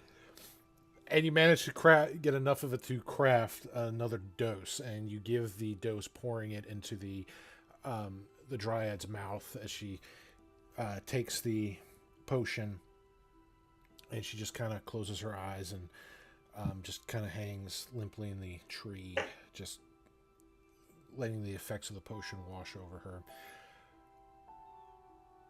And you wait. The next morning, you see the oak, and the oak seems to be in better spirits. The brown dots that once blotted the leaves seem to be gone, as well as the brown spots on the woman, who has now left the tree. She's still in the grotto here, but she has disconnected from the tree. She's now out. And as she does so, she comes up to you all and thanks you for saving her life and the life of the great oak of the grotto. And Vivi's just like super happy and just like gives her a hug. And let's see. You've got some really nice mushrooms in this forest. Really nice mushrooms. I'm just glad that we were able to potentially make up for some wrong. She looks directly at Lunaris that we might have done. And Lunaris just sings, I think there is a God. I think he hates his job. So... No, he doesn't. He's quite happy. So the Dryad comes out, not only after she thanks you all, she goes over to Althea and gives her a kiss on the cheek. Well, if you need some recreation... No! I'm just saying, No! we could make like a tree and leave right now. I rolled randomly for who she would try to kiss on that. Oh, no. Althea gave her the tongue back. There will be fan art later. So, I was actually hoping Lunaris, because I wanted to see Lunaris give zero fucks back to the Dryad. Oh, no, she's getting some fucks. So, Lunaris is already giving 0 fucks. Lunaris, it's airy all over again. So, Vivi also comes up to you. Oh, thank you for saving my friend. Thank you for saving the grotto. And she kind of flutters around, like all excited that, everything's kind of going back to the way it should be here. Come, follow me. And she's just heartily trying to wave you over to where she's at. Does anybody go with her? Lunaris will playing his viol the whole way. Okay. Yeah, Althea's going to go, but her arm's going to be wrapped around the Dryad. Well, the Dryad I'll doesn't trail leave much behind. from the Great Oak. Okay, well, she kinda she's stays not in going to, the- she's not going to yank her out of the tree, but she might come back for some wood later. In any case, she's going No. Gotta go for that low-hanging fruit, huh? Alright. Just wait until we run into some guys. I'll show you what's really wrong with this. She had sex with a guy already, too. She doesn't see sex as an intimate thing. She sees it as innocent fun. Sorry, Anyway. needs an adult. So, Lunaris sees it as kind of a way to force people to serve him. Well, I mean, there are ways. There are indeed. Anyway, and remember, Althea does have a whip. Yes, she does. And in one level, she'll be proficient in it. So, anyway, Vivi takes you all away from the grotto a little bit. Not too far away from it. You definitely can still see the Great Oak and the opening areas of it. However, she does lead you to a tree that some of the roots have kind of grown above ground. Maybe there was a rock here at one time, and it's been since removed, creating a nice little nook where you can hide things at. And you see her kind of flutter down and try to reach in there, and she's grabbing onto something. She's trying to tug and yank it out, and she's struggling with. She's like, get out. Rick leans in to help. And you feel something. It feels almost like leather, and you get a grip on it. And as you tug on it, it feels like it's stuck on something in there. But as you pull and yank on it, you pull out these 2 leather boots. And Vivi just kind of tumbles back a little bit and then quickly shakes her head and flutters up a couple feet off the ground. They're yours. Thank you for saving the grotto. That's the least that I can do. Oh, we were glad to help. And No Lunars. Shh. Glad to help. I'm also looking. What did we get from this? A scrap of leather? We got. Hey, mage, what did we get? Well, I mean, we got this sword too that needs to be identified, but it wasn't from helping the dryad. The boots appear to be of the finest leather. Has gone into making these things. Not only that, but they are unmistakably elven in origin. Pretty. So we did get something worth the effort. I'll use. I'll cast as a ritual identify. Okay. And I'll offer Althea the sword as well. It's a longsword. She'll shake her head. Wasn't really trained in how to use that particular one. But you can identify it. Oh, that. Sure. Just a moment. Sorry, lightly bops Althea on the head. all right. So there you go. You should have the identified items in your party sheet now. Everyone does, or just Althea? Oh, everybody. It's The in the party sheet should party be visible to everybody. Boots of Elvenkind and Boots a effects. longsword +1. Yes, named Solidus.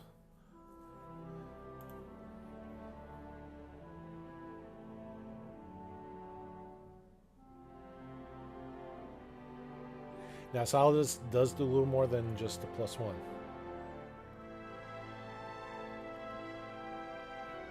While the blade is drawn, the wielder is granted a +2 bonus to charisma intimidation checks. Ooh. Although clearly its owner wasn't very intimidating. It's not a finesse weapon, though. Yep. I can't use it. Even though I have Intimidate.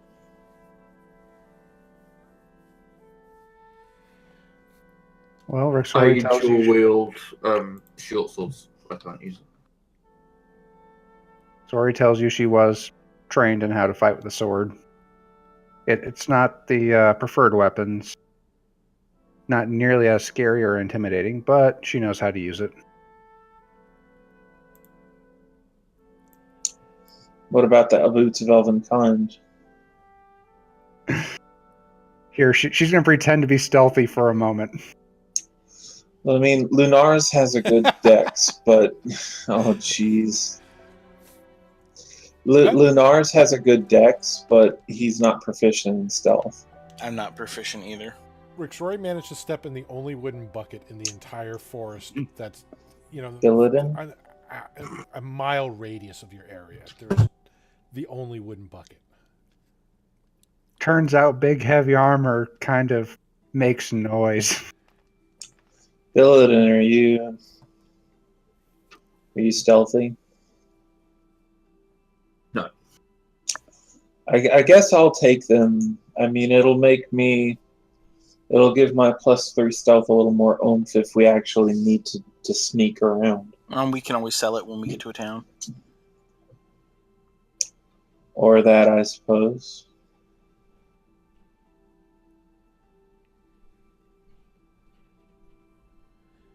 But it still could be used by somebody. So, until then.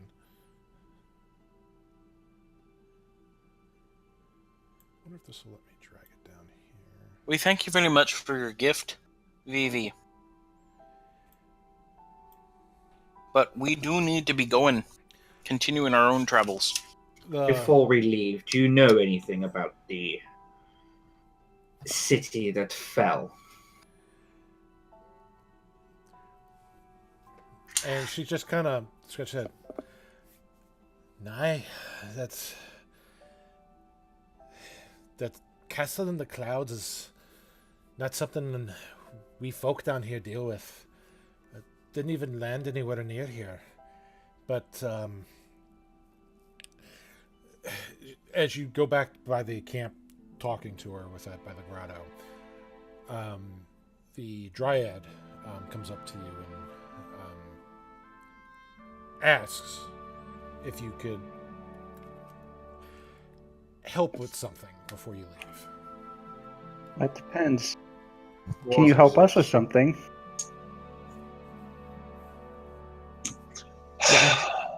I have this poisonous fumes that come out of this lockbox that they're not very breathable.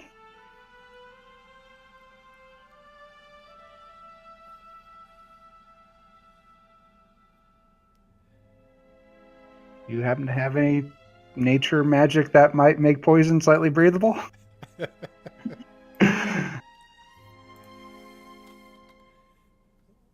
I can tell from that laugh that you might be answering no on that. Well, actually, I'm just trying to see what the default spell list is for them here. Well, maybe. Let me just check the wording on this one here. I don't think that's going to do what you want it to, but let me see if it can be used another way here.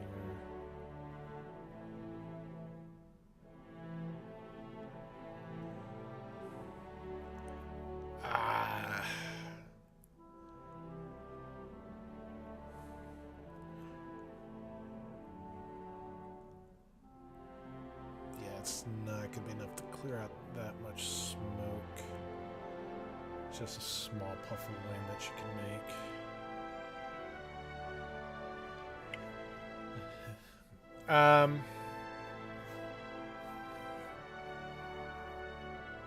So she wouldn't have anything to make it breathable with that. In fact, she just got through with being Poisoned herself. yeah. So, you know, kind of not the best thing with that, but she does tell you this, though.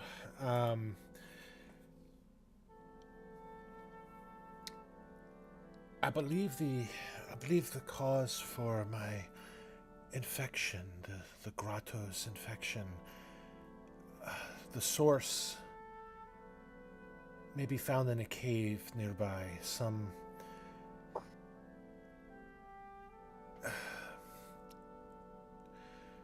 Something evil has come there and caused the infection. If this is indeed linked to your poison here, maybe you'll find some way of handling it there. Or at least more information about what it is exactly.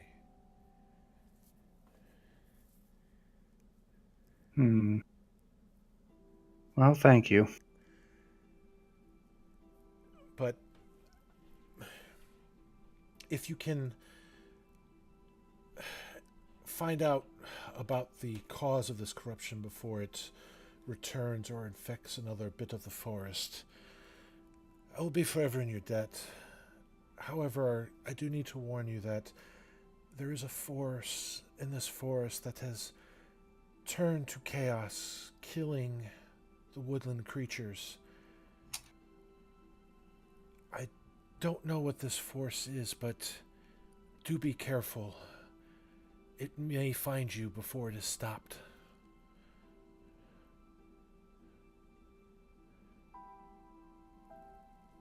Oh, don't worry about me. I've got Master. Master will get rid of all evil things. Isn't that right? Right? Huh? Why Right? are we doing this?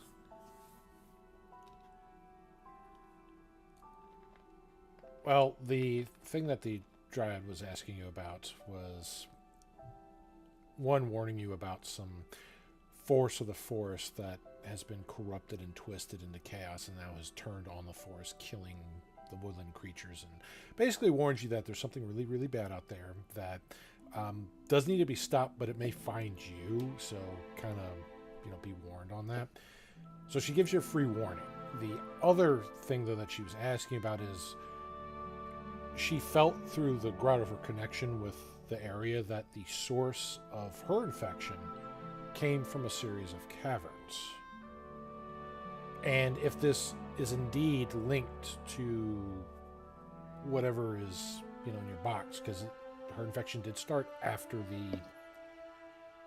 the Night of Falling Stars, that maybe you'll find some way of either dealing with it or maybe more clues on what exactly you're dealing with.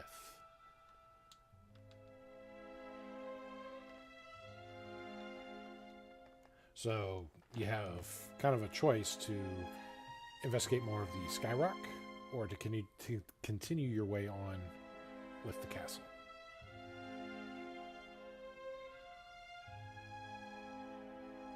Well, the rock might have not been the thing that knocked out the castle.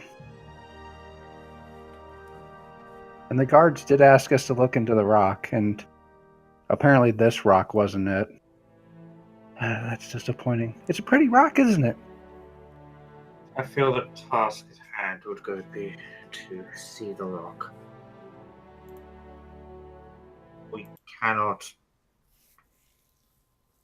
wander around here aimlessly.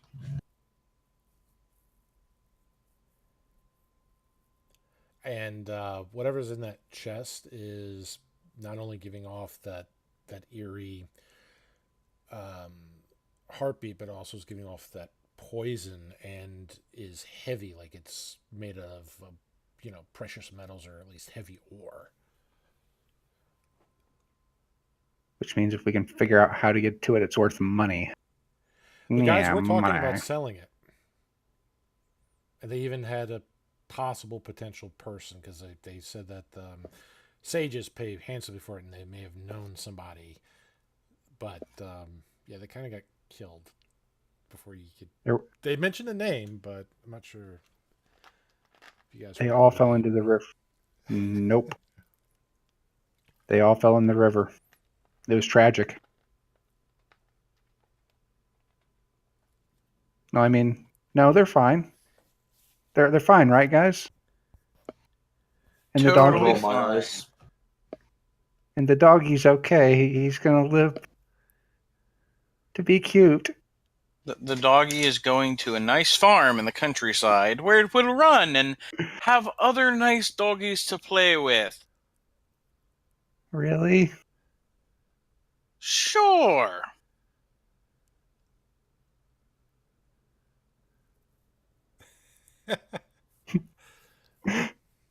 Why the hell not?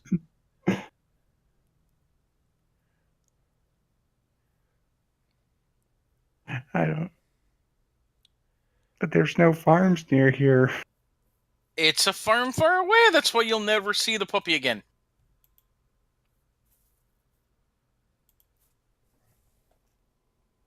Okay. Okay. But it's going to be happy and well taken care of with all the bones it can eat. But it'll choke on them. No! It'll be like these bones have been with it for its entire life.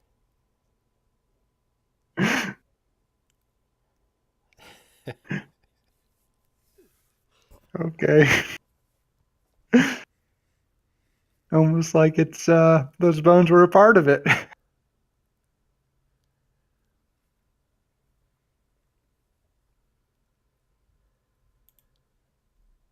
Any other votes? Lunaris is just looking impatient.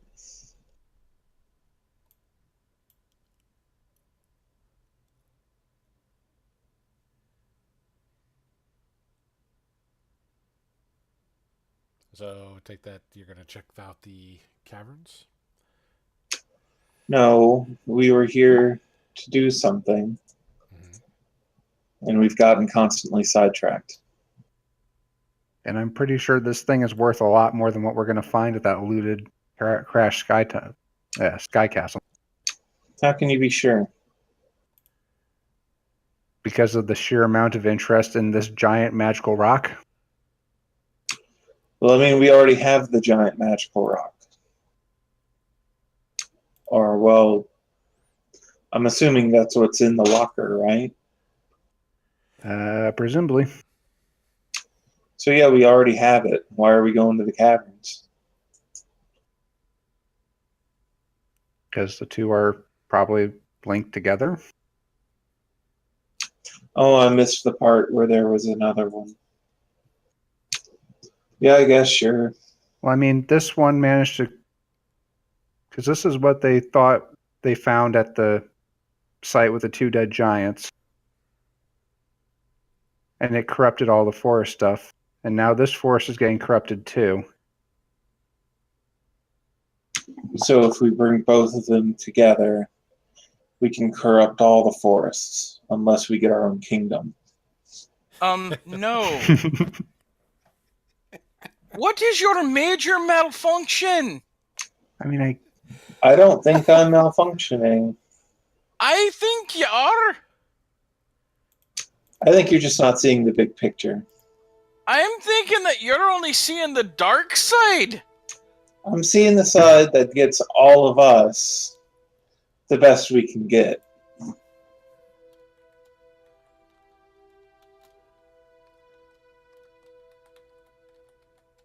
I don't think so.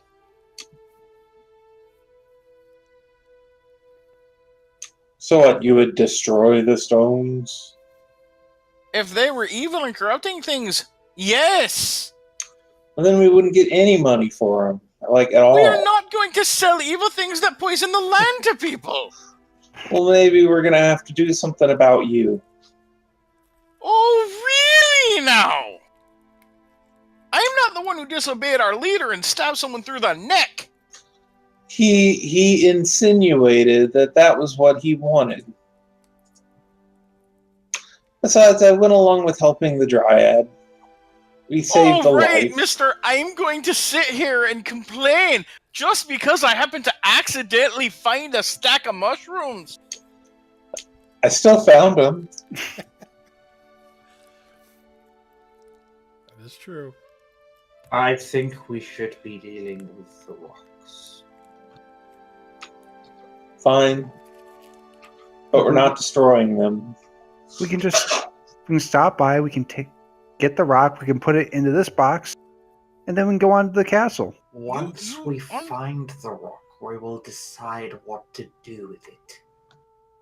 You honestly... You remember, we are a mercenary company. Which means I we do want not profit. like working for free. Good, we're on the same page.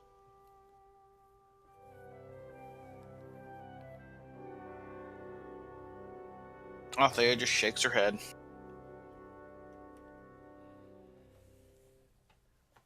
All right. Well, with that, we're going to leave that off here. So,